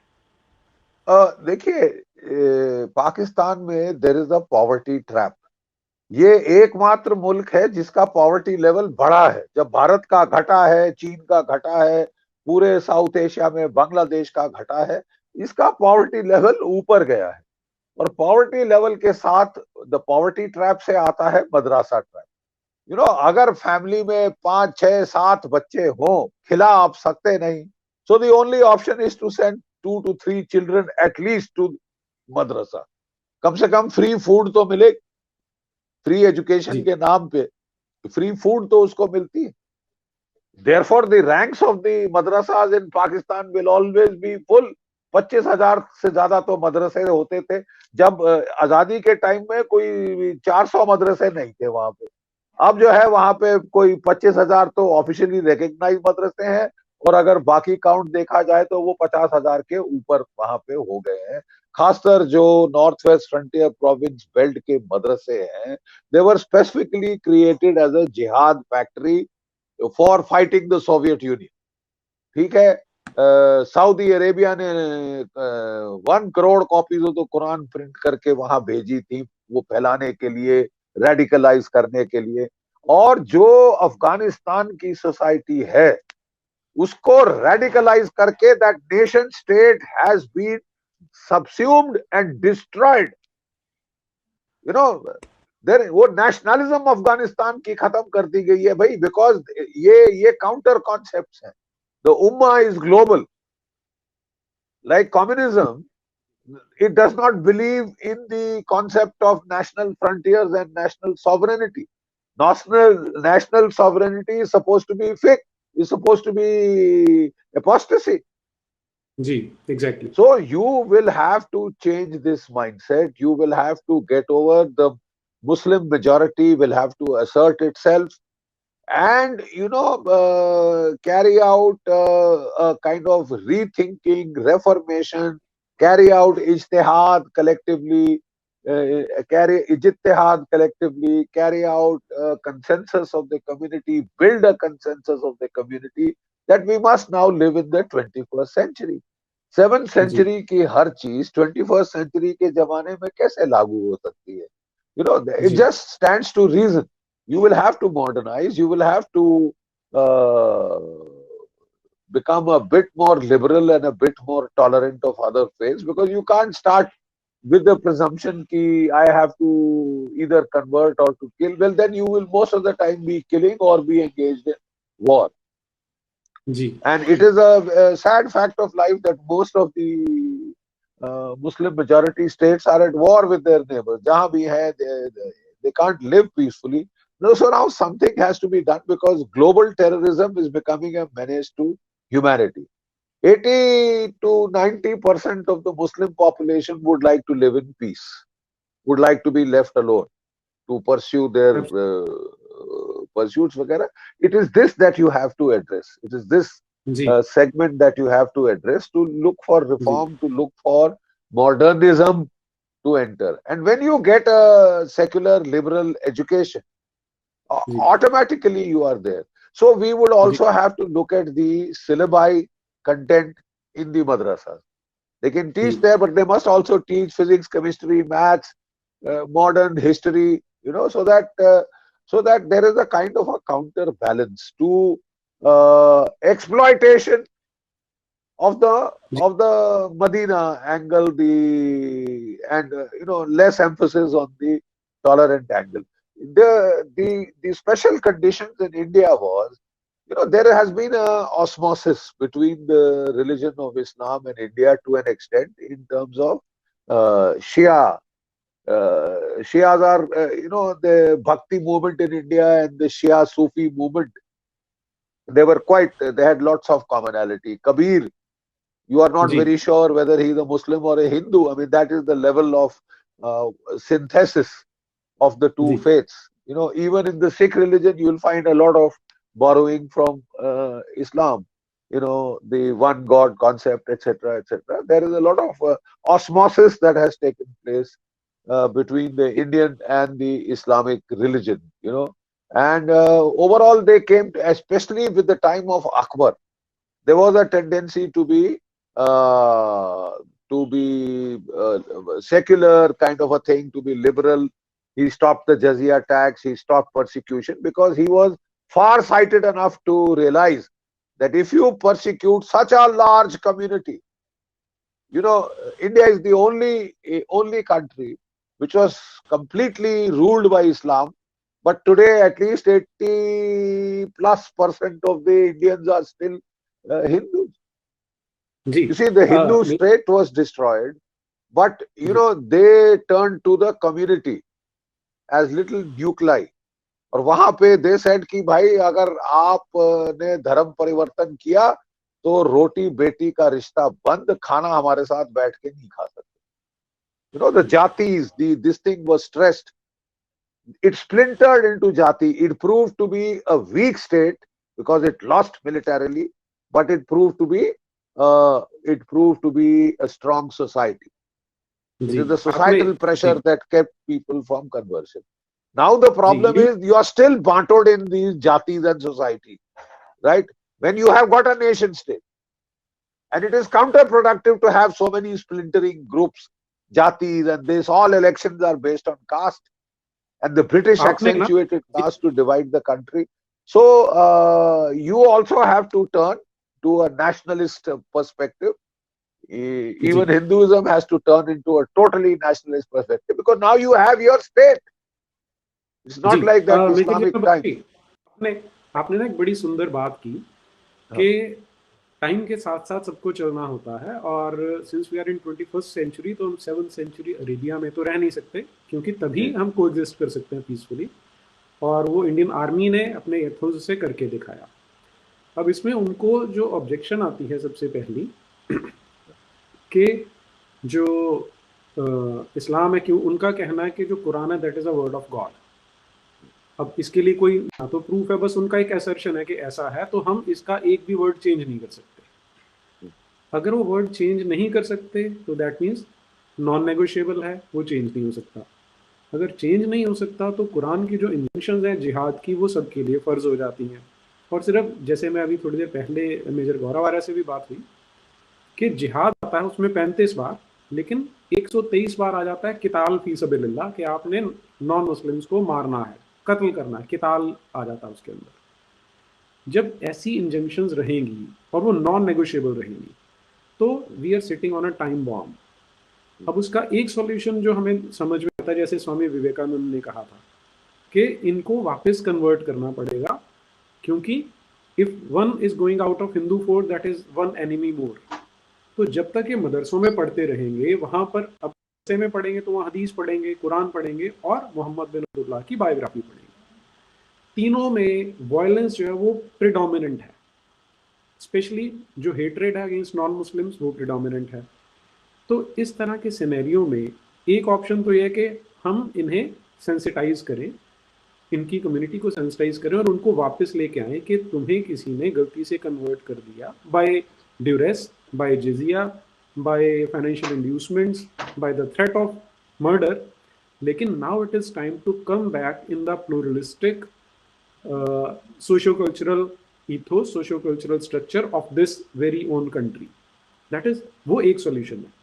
लेकिन अगर हम ये कहेंगे इनसे कि भाई तुम वो मक्का वाली वर्सेस को फॉलो करो, मदीना वाली नहीं करो, तो वो तो नॉन नेगोशिएबल है, बल्कि हम उनको उल्टा करने के लिए कह रहे हैं क्योंकि मदीना वाली वर्सेस सुपरसीड करती हैं, वो एब्रोगेट कर देती हैं जो पीसफुल वर्सेस हैं उनको। तो अंडर सच अ सिनेरियो क्या इन सबको वापस लाना is not the only solution available to us? साहब देखिए, I am talking as a military man. Is what you are saying it? Some of us might be very happy. Is it possible? Will it not create more conflict? Will it not put his back up against the wall and say, "So my religion is identity is under threat"? You have to think of all these things. और मैं देखिए, let me be very candid, let me be very straightforward. Like Major Gaurav Arya very rightly brought out to you the way we have managed this problem in the army, the Indian army. When we join the army, हम लोग को कहा जाता है कि आप साहब अब your only religion is India, धर्म आपका भारतवर्ष, ठीक है, बाकी सब आप बाहर वहां पे छोड़ के आइए. और जो हमारे धर्म स्थल है, हमने सर्व धर्म स्थल बनाए. There is no separate mosque, no separate gurdwara, no separate temple, no separate church. वो सब एक जगह जाते हैं, अपनी अपनी इबादत करते हैं. वहीं पे आपकी कुरान शरीफ पढ़ी है, बाइबल पढ़ी है, गुरु ग्रंथ साहिब पढ़े हैं, वेद पढ़े हैं. आपने जो पढ़ना है आप पढ़िए, आपको जो करना है करिए. दूसरा कोई आपको इंटरफेयर नहीं करेगा और आपकी हेल्प करेगा उल्टा उसके अंदर, ठीक है. और जो एक दूसरे को फैसिलिटेट करते हैं. कास्ट क्रीड स्पेशली, वो मैं अपनी पलटन में बोला करता था, ये जात पात आपको in single class units also, like I would say the Dogra, I commanded JNK rifle, all Dogra, pure Dogra. वहां पे भी ये जात पात, ये ब्राह्मण, क्षत्रिय, वैश्य, शूद्र, शेड्यूल कास्ट वगैरह, ये सब तमाशा शुरू हो जाता था और ग्रुपिज्म, गुटबाजी बन जाती थी. तो भाई in the military we come down ruthlessly on such thing. तो हमने उनको बिल्कुल, मैंने कहा कि देखो यार, मेरे पास दो जात हैं केवल, एक काम करने वाले, दूसरे कामचोर. यू कम इनटू दैट कामचोर कैटेगरी, मैं तुम्हें पलटन से निकाल के घर भेज के दम लूंगा, ठीक है. That is there and in the army it works. कितने आपने फौज के रिटायर्ड देखे हैं जो इसमें शामिल है, बताइए. हाँ, एग्जैक्टली, मैं वही कह रहा था कि तो देयरफॉर हमने किसी का धर्म तो नहीं बदली किया ना, मतलब उसको थ्रेटन नहीं करी उसकी आइडेंटिटी, यू सी. एंड दूसरी चीज ये है कि देखिए साहब, the biggest, let's talk facts, the biggest incitement to all this violence, asymmetric violence, terrorism is Pakistan. ISI पैसे लगा रही है इस पे, ठीक है. Good money they are using. वैसे आलू प्याज खाने को नहीं है और वो पैसे खूब है इनके पास इस तरफ जिहाद की तरफ इन इंडिया लगाने के लिए और गजवाए हिंद के सपने लेने के लिए. मेरा ख्याल ये प्रॉब्लम तब सॉल्व होगी साहब when we take Pakistan to task. जब हम फौज में, मैं आया था 71 में, वो युद्ध हुआ था, दबा के पाकिस्तान के दो टुकड़े हो गए थे. 10 साल पाकिस्तान शांत रहा था और सब लोग इस प्रकार के जो जिहादी थे मेंटालिटी के चुप रहे थे, ठीक है साहब. फिर वो अमेरिका कूद पड़ा बीच में अफगानिस्तान में और फिर रिवाइवल हुई. फिर तो जिहाद को तो खास इनपुट दिया गया, ठीक है. Now as to your point कि वहां ये लिखा है तो वो कभी रिफॉर्म हो नहीं सकता. मैंने बोला you are free to interpret कि at this time should I apply, in this 21st century, should I apply the Medina phase or the Makkah phase?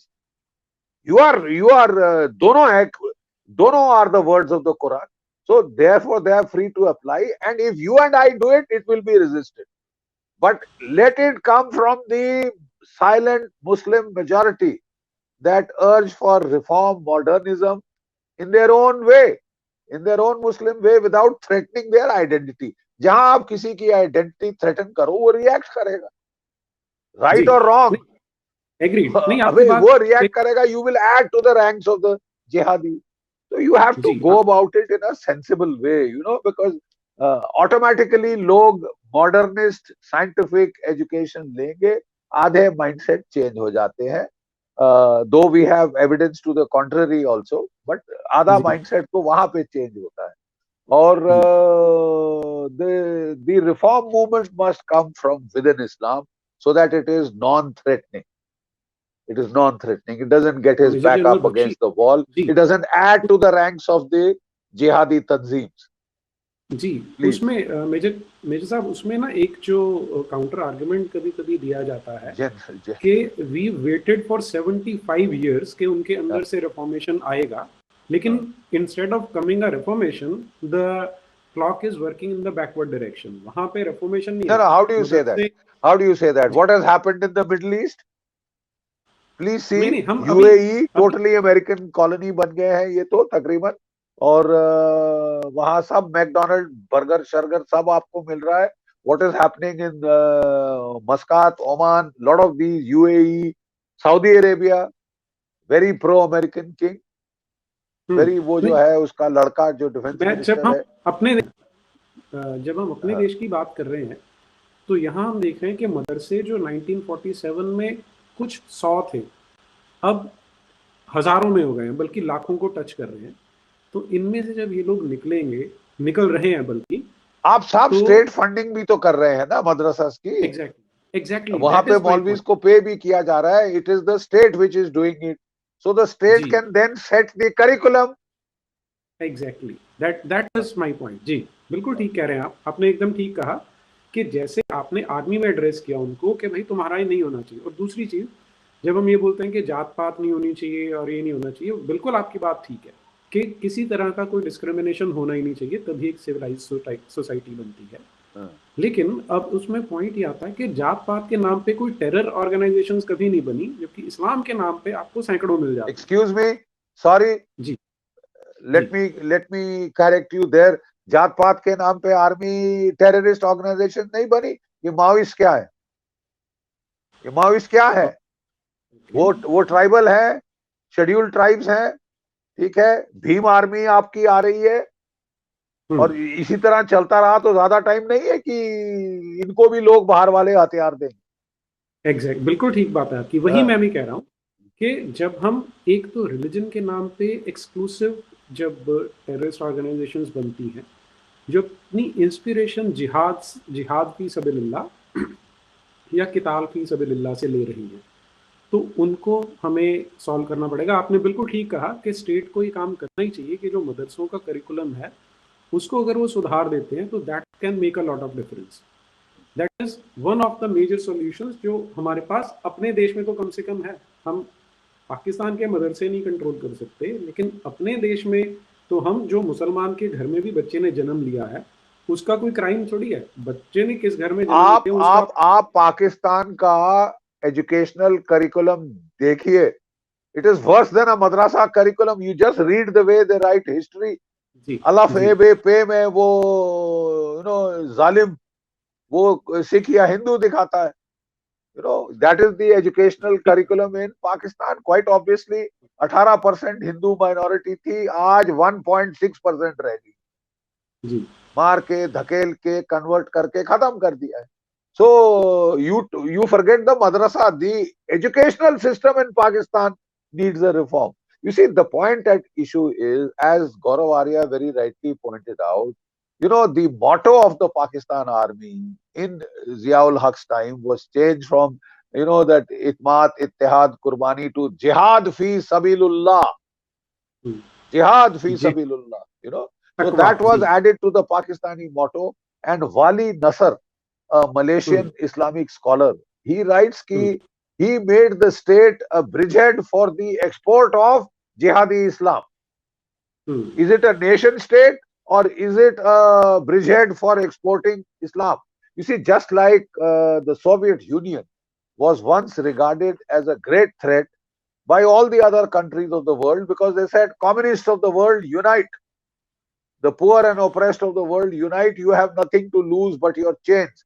Borders do not matter. Communism is global, universal. I'm afraid this jihadi version of Islam is also global. The Ummah is global. As for them, it cannot be contained by the boundaries of a nation state. So we have to, tackle this mindset. We have to ask Pakistan, are you a state, modern Westphalian nation state? Yeah, you are the bridgehead for export of the jihad ideology. You will decide the government that takes place in Afghanistan, you will decide the government that is there in Tajikistan, Uzbekistan, Kazakhstan, Kyrgyzstan, any place where there are Muslim, ठेकेदारी आपकी है. आप कौन होते हैं? Who the bloody hell are you? ये Turkey is becoming another Erdogan wants to be Khalifa. He wants to send वो 3,500 terrorist Kashmir में भेजना चाहता है, सीरियन. ठीक है साहब, वो बगराम का एयरबेस पकड़ना चाहता है ताकि अपने F-16 वहां बेस करके कोई भारत पाकिस्तान का युद्ध होता है तो उसमें वो दखल अंदाजी करे. टर्की के F-16 भी आपके खिलाफ फ्लाई करेंगे उस टाइम. तो यू सी ये खतरा तो ये बहुत बढ़ रहा है and it has to be tackled. But दुनिया भी हाथ पे हाथ धर के नहीं बैठी. डोनाल्ड ट्रंप के टाइम पे तो उसने मिडिल ईस्ट को तो बिल्कुल मेरा ख्याल कन्वर्ट कर लिया अपनी तरफ, मॉडर्निज्म की तरफ. Not I would call it liberalism but a kind of a less toxic version of जिहादिज्म. very much less toxic version of less radicalized version of Islam prevails there now. They are more open to modernism. वो सारे foreign workers Lalu के काम कर रहे हैं वहां पे. They are going, उनकी economies boom कर रही है. पाकिस्तान ये कर करके अपनी इकोनॉमी का भट्टा बिठा रहा है, you know, because सिवाय दी एक्सपोर्ट हम IT एक्सपोर्ट करते हैं, इंफॉर्मेशन टेक्नोलॉजी, वो इंटरनेशनल टेररिज्म एक्सपोर्ट करते हैं. So the educational system of Pakistan has to be detoxified. Educational system, मदरसे तो बाद में आएंगे. उनका जो मेन लाइन एजुकेशन सिस्टम है उसको आपको डिटॉक्सिफाई करना पड़ेगा. The world will have to put pressure because जहां देखो टेररिज्म हो रही है उसके तार पाकिस्तान को. इंडिया की प्रॉब्लम भी अपने आप सॉल्व हो जाएगी जिस दिन ये जो बैड एग्जांपल है कि देखो साहब हमने अफगानिस्तान पे फतह कर ली, इंडिया इज नेक्स्ट. फिर आप पाकिस्तान को बताइए कॉस्ट क्या है इसका. लेकिन अगर आप उसको पीस टॉक्स करेंगे, यू नो, इंडिविजुअल लेवल पे हम बड़ा वायलेंस दिखाते हैं. एक कोई अकेला आदमी जा रहा है, ये कर रहा है, वो कर रहा है, उसको मार डालो, काट डालो, लिंच कर दो. व्हाट अबाउट पाकिस्तान जो असली फसाद की जड़ है, उसके साथ पीस टॉक करो, उसके साथ सीज फायर करो. क्यों सीज फायर है आपका पाकिस्तान के साथ? फरवरी में किया to facilitate Pakistan take over of Afghanistan. अब बात क्या कर रहे हैं साहब? अब बात क्या कर रहे हैं? To take over the you know nation state of Afghanistan, destroy your ally. और फिर आपके लोग बोल रहे हैं let us be the first to recognise the Taliban. अरे तालिबान से ज्यादा टॉक्सिक कोई आइडियोलॉजी है? वो आपके सक्के बन जाएंगे पाकिस्तान को छोड़ के. पाकिस्तान ने तालिबान को रेज किया, आर्म किया, इक्विप किया, फाइनेंस किया, शेल्टर दिया. 20 साल जब अमेरिका उनको मारने के लिए पड़ा था, पाकिस्तान में बुला बुला के शेल्टर दिया. वो पाकिस्तान को छोड़ के हमारे सक्के हो जाएंगे. क्या बात है साहब? What is the message you are sending to your own Muslim population? This is the way. मारो लात, हमको अच्छा लगता है. So we have to, your basic root cause of the problem is Pakistan. वहां से मदरसे पहले कहाँ बने? थोक के हिसाब पे. जिहाद फैक्ट्री कहाँ बनी? पाकिस्तान में बनी. फिर आपके देखा देखी फॉलो किया है. वहां की रेडिकलाइजेशन से यहाँ के लोग रेडिकलाइज हुए हैं. फिर ISIS स्टेट आई, एक स्टेट का फंडिंग उसके पास था और उसने तो ऑन द नेट ऐसा रेडिकलाइजेशन नेटवर्क बनाया है, कुछ कहने की बात नहीं. So you have to. और देखिए now the most important condition, आप कह रहे हैं कि साहब उसमें कुरान शरीफ में लिखा है कि भाई मदीना फेज में कि जिहाद करो, गले रेत दो, काट दो, वगैरह वगैरह. कंडीशंस फॉर इस जिहाद भी तो दी है.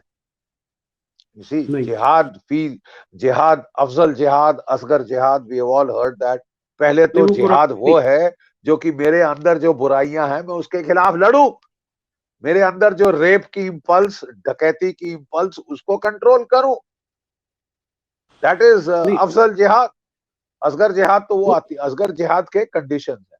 इसी कई बारी जो हमने पकड़े टेररिस्ट पाकिस्तानी, अफगान, जम्मू कश्मीर में, तो वहां पे जब उनको इंटेरोगेट किया गया तो उसने बोला कि साहब मेरे को बोला गया था कि जम्मू कश्मीर में मस्जिदें तोड़ दी गई हैं, लोगों को मस्जिद जाने से मनाही है, वो अजान नहीं दे सकते, वो अपना नमाज नहीं कर सकते, तो इन सच कंडीशन असगर जिहाद is suppose to be resorted to. When you feel Islam is under threat, that means you are not being allowed to practice Islam, so then it is asghar jihad.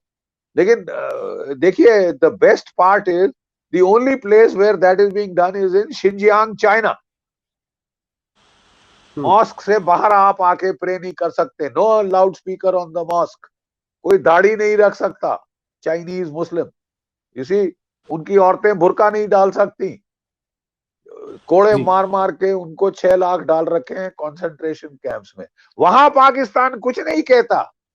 अगर देखा जाए, if you go by the Holi Quran, the only place that qualifies for a jihad today is Xinjiang province of China. लेकिन ये बिके हुए हैं, China ने खरीदा हुआ है, तो ये हिपोक्रेसी है। बताइए जरा इनको। अरे साहब, अगर आप वाकई बिलीव करते हैं इस पार्ट ऑफ द कुरान में, होली कुरान में, तो आप शिनजियांग का क्या कर रहे हैं? शिनजियांग की कोई बात नहीं सुनी हमने। इक्के दुक्के इंडियन मुस्लिम्स बोलते होंगे, पूरी मुस्लिम कम्युनिटी में शिनजियांग और वहां के उइगुर मुस्लिम्स के साथ क्या हो रहा है एक लफ्ज नहीं है। हिपोक्रेसी है ये। This has to be pointed out. If you really had faith, then you would be fighting there and not in Kashmir. Kashmir में पूरी फ्रीडम है, आप मॉस्क जाएं, आप नमाज करें, आप फ्राइडे प्रेयर्स करें, आप आजान दें, किसी ने किसी को रोका नहीं है साहब जी। तो there are no conditions for jihad in India जी। As per the Holy Book there are no conditions for jihad in India. Major General Bakshi, जो कुरान में इस तरह की पहले तो जो ये जिहाद असगर और जो डिफरेंट कैटेगरीज है वो कुरान में मेंशन, हाँ जिहाद अफजल, इसका कुरान में मेंशन नहीं है, सिर्फ एक जगह पे पासिंग रेफरेंस आता है। और दूसरा उनका कहना है कि हर मुसलमान को तब तक लड़ते रहना है जब तक कि सारे का सारा संसार जो है वो दारुल इस्लाम बन जाता। टिल देन ये हर मुस्लिम की responsibility. So therefore when a Muslim says that I am also at liberty to read the book and tell him who are you to make them believe? If we had wanted, they would have believed. I can quote him this one. You can quote him this one. दोनों कुरान शरीफ से है ना।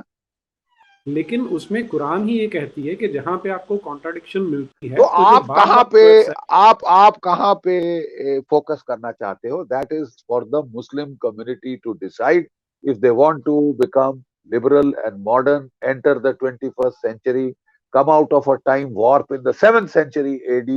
Slave shaves तब लिए जाते थे, आज कोई स्लेव किसी को रख सकता है? किसी सेक्स स्लेव बना के रख सकते हैं? अब ये लुत्फ बड़ा इसमें आ सकता है कई लोगों को, but then I would advise them to do असगर जिहाद, अफजल जिहाद। अपने आप की जो खराब टेंडेंसीज है, रेप रूप करने की, दूसरे की वाइफ पे हाथ मारने की, बेटी पे, that has to be controlled, that is अफजल जिहाद। आप वो करिए ना। तो जी अगर आप देखिए, मैं मुस्लिम स्कॉलर्स के साथ बैठ के मैंने डिस्कशंस की हुई, मैंने खास समझने के लिए, खुद की समझ के लिए कि what are we up against. तो जब मैंने स्कॉलर्स, शिया स्कॉलर और ये स्कॉलर्स हमने वहां पे आमने सामने किए, उन्होंने उनकी बोलती बंद करा दी साहब कि the Lord of the Quran is not the Lord of the मुसलमीन, he is the Lord of the whole कायनात जी। ये उस पे, तो आप कैसे फिर ये जो है नैरो कॉन्टेक्स्ट को ले सकते हैं? It can be argued, let the silent Muslim majority do it. Reform वही होगा जो अंदर से आएगा। आप नहीं थोप सकते, मैं नहीं थोप सकता, क्योंकि अगर आप और कोई और करेगा, it will put his back up the wall, it will be an identity threat, and then you will add to the ranks of the jihadi. उसमें एक जो छोटी सी प्रॉब्लम है वो ये है कि जब तक वो अपनी कम्युनिटी को सुधारेंगे नहीं, तब तक हमारे जो लड़के हैं वो जिहाद की बलि चढ़ते रहेंगे, हम उनको कैनन। अरे साहब, ये देखिए प्लीज, ये जिहाद की बलि आप प्लीज बोलना बंद करिए, बिकॉज वो लड़ाई है, हमारे लड़के भी मार रहे हैं, and the ratio of kills is 1:10। For every one terrorist, for every one soldier killed, 10 of those are killed. तो ये जो टर्मिनोलॉजी है हमारी, ये हम तो बलि चढ़ने वाले हैं, मरने वाले हैं, लड़ नहीं सकते, हम तो गांधीयन है, दूसरी गाल आगे करके थप्पड़ खाएंगे। Please get out of that. क्यों बलि चढ़ रहा है? हम भी तो मार रहे हैं और मारेंगे। And we will finish it off. Sri Lanka ने क्या किया? एलटीटी को खलास कर दिया ना साहब। हमारी प्रॉब्लम ये है कि we don't want to use force.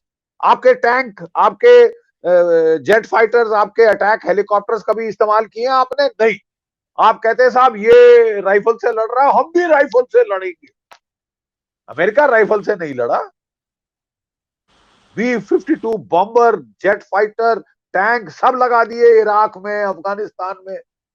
Russian ने सारे tank, jet bomber, fighter bomber लगा दिए, तोपें लगा दी। पाकिस्तान ने लगाई है। एक आप ही हैं गांधीवादी। अब अपनी प्रॉब्लम देखिए ना साहब, औरों की प्रॉब्लम देखने के बजाय अब अपनी प्रॉब्लम देखिए। आप गांधीवादी हैं।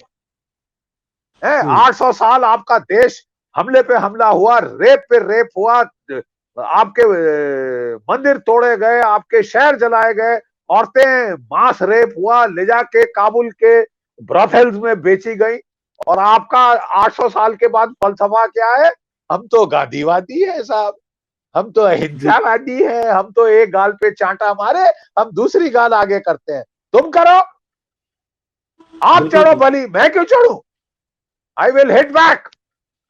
ये जो माइंडसेट है आपका, ये उल्टा है। You need reform, you need serious reform. Let me tell you this, because ये 800 साल में आपने सीखा। चाइना की 100 साल ह्यूमिलिएशन हुई, उन्होंने कहा फिर नहीं होगी साहब।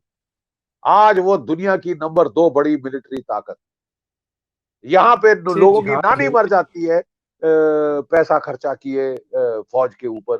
बहुत खा रहे हैं, फालतू खा रहे हैं, डाउन साइज करो, कट करो, ये करो, वो करो। अरे आपके खतरे हैं तो आपको फौज बड़ी करनी पड़ेगी। खतरा आपका बढ़ गया है। चीन है, पाकिस्तान है, तालिबान है, तुर्की है। ठीक है साहब। और आपके घर के अंदर सांप पाल रखे हैं माओइस्ट, घर के अंदर जिहादी सांप है आपको। तो आपका तो खतरा बढ़े जा रहा है। और आप हैं कि साहब हम एक बैंक को, हमको वो कोलैप्स हो रही है तो 1.5 लाख करोड़ लगा देंगे, आंख नहीं पलक नहीं झपकेंगे। फौज को 2000 करोड़ का कुछ लेके देना, रो रो के मर जाएंगे। क्यों चाहिए, किस लिए चाहिए? 10 साल नेगोशिएशन चलती है। अब थोड़ी आके इस सरकार के बाद थोड़ा सा बदली हुआ है। 10 साल यूपीए ने एक फाइटर जेट नहीं खरीदा। एयरफोर्स हार जीत का फैसला करती है। एयरफोर्स के स्क्वाड्रन स्ट्रेंथ जो 45 होनी चाहिए, आज 30 से भी नीचे ले आए। तो फिर आप औरों को क्या ब्लेम करोगे? आप अंदर झांको ना। क्षत्र भाव नहीं है आपके अंदर। वेदों के अंदर 10 राजन युद्ध का डिस्क्रिप्शन है, 12 राजन युद्ध का डिस्क्रिप्शन है। The war of 10 kings, the war of 20 kings almost Mahabharata के स्केल पे थी। Mahabharata is about what? War. Ramayana is about what? War. आप कहां से बौद्ध बन गए? एंड इवन जो बौद्ध नेशंस हैं, श्रीलंका और बर्मा, म्यांमार, वो देखो कैसे मार रहे हैं जो उनके खिलाफ हथियार उठाता है। बौद्धों ने भी ये सीख लिया कि अपने बचाव के लिए तो ये दुनिया जब ऐसी है, जब माइंडसेट्स ऐसे हैं, तो फिर you have to be strong enough to defend yourself and attack in return, in retaliation. वो आप करो नहीं, बड़ी बड़ी बातें करो। हम ये एक बंदा जा रहा है, ये लेके शायद गाय का लेके जा रहा है वगैरह, उसको लिंच कर दो। उसमें क्या बहादुरी है? आपको लड़ना है, जरा पाकिस्तान से लड़िए। वहां पीस टॉक करोगे, वहां क्रिकेट खेलोगे। क्यों क्रिकेट खेल रहे हो आप? आप अगर कह रहे हो कि बलि चढ़ रहे हैं, why are you playing cricket? Absolutely, it's shameful. Your problem is Pakistan, sir, not Islam. Your problem is Pakistan. आप प्लीज उससे डील करिए। वो दुश्मन मुल्क जी। उससे जब आप डील नहीं करते, आप एनकरेजमेंट देते हैं यहाँ लोगों को कि वो उनके पीछे लगू बन जाए। आप वो तो छोड़ दीजिए। हमारी political party, no names political party जो है हमारी, वो जाके पाकिस्तान में आप हमको लाइए, आप हमको लाइए। I'm very sorry to state these are the exact words of Mani Shankar Iyer, otherwise a person I respect greatly for his intellect. आप हमको लाइए फिर देखिए, जी मतलब पाकिस्तान अपॉइंट करेगा गवर्नमेंट चेयर, ये you see, because you have जी been too bloody soft. This is not a question exact of religion, it is a question of nation states hmm at war. Pakistan is waging asymmetric war against you 30 साल से, आप उसको कुछ करिए ना, यहाँ के क्यों, यहाँ के बेचारे मुस्लिम को क्यों कर रहे हैं? विद ड्यू अपॉलॉजीज, यहाँ का मुस्लिम कंपनी क्वार्टर मास्टर हवलदार अब्दुल हमीद परमवीर चक्र जो इस देश के लिए शहीद हो गया, ठीक है, ब्रिगेडियर मोहम्मद उस्मान महावीर चक्र मरणोपरांत। ऐसी शहादत की मिसालें बहुत है। जी Let आपने us ना you hit motivate the them nail to on be the loyal to India. जी मेजर बख्शी, आपने ना बिल्कुल you hit the nail on the head जब आपने कहा कि 800 साल से ये बर्बरता हम देख रहे हैं कि महिलाओं के मास रेप किए गए, मर्डर किए, you very very nicely put it. लेकिन उसमें फिर एक जो बात आती है कि 800 साल से जो चल रहा है, उस समय तो कोई पाकिस्तान नहीं था, वो तो जिहाद था और इस्लाम था जिसने सब कुछ किया। तो why are we not addressing this core issue? नहीं, उस टाइम पे साहब पाकिस्तान नेशन स्टेट्स नहीं थे, प्लीज यहाँ का हिस्टोरिकल कॉन्टेक्स्ट आज से 800 साल पहले मत लगाइए ना। नेशन स्टेट्स नहीं थे, तुर्को मंगोल्स आए, पठान जाए, उसके बाद आपकी जो यहाँ की जो मुगलों ने यहाँ के पंजाबी मुसलमान पूरे कन्वर्ट किए और उनको इस्तेमाल किया आपके खिलाफ, wars wage carry to the south. You see, the only thing that saved India was India is too huge to be conquered in one go. जब यहाँ पे नॉर्थ में मुस्लिम्स का राज था, the Chola empire was spreading till south east Asia. तो करते करते करते उनको कोई 800 साल लगे पूरे इंडिया को कॉन्कर करने, इसीलिए बच गया आपका इंडिजिनस रिलीजन, ठीक है।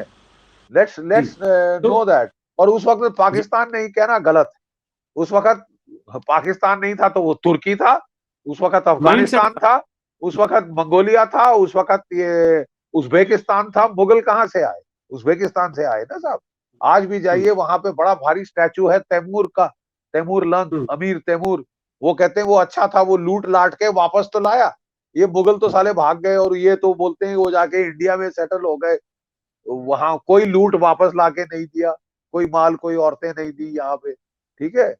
तो it has, you see, states have a historical existence as people, nationality, ethnicities. वो था। तो ये बोलना कि पाकिस्तान को बोलना कि अभी प्रॉब्लम पाकिस्तान आई है, हाँ आपकी बड़ी भारी प्रॉब्लम है और आप उससे आंखें हटाते, आप उससे नजरें चुराते, ठीक है। लोकल लेवल पे, इंडिविजुअल लेवल पे वायलेंस। अब क्या is the rioting the answer to this? Riots in India, is that the answer? It's not. Absolutely not. It's not the answer. एक और चीज जो उठती है कि किसी बच्चे ने अगर किसी मुसलमान के घर में जन्म ले लिया तो हमें कोई राइट नहीं है कि हम उसके साथ डिस्क्रिमिनेट करें, क्योंकि बच्चे की कोई गलती नहीं है। हमें उन बच्चों को मेन स्ट्रीम में लेके आना है। हमारा जो कॉन्स्टिट्यूशन है उसके डायरेक्टिव प्रिंसिपल्स में आता है कि we should have a scientific aptitude, the state should endeavour to have a scientific aptitude. लेकिन अनफॉर्चुनेटली हमारी स्टेट ने अपनी रिस्पॉन्सिबिलिटी को एब्डिकेट किया। उन्होंने इन बच्चों को, ये जो थोड़े से 2-3% मौलाना मौलवी अशरफ क्लास जो है, उनके चंगुल में छोड़ दिया। जो इनको भड़काते हैं वो मदरसे में भड़काएं या मदरसे के बाहर भड़काएं, वो बिल्कुल अलग बात है, वो इनको भड़काते रहे। लेकिन ये जो 97-98% मेजोरिटी ऑफ मुस्लिम्स हैं, उनको राइट है, जैसा आपने बिल्कुल ठीक कहा, कि वो अपनी नॉर्मल लाइफ जीना चाहते हैं, लेकिन उनको हमने इनके कब्जे में छोड़ दिया।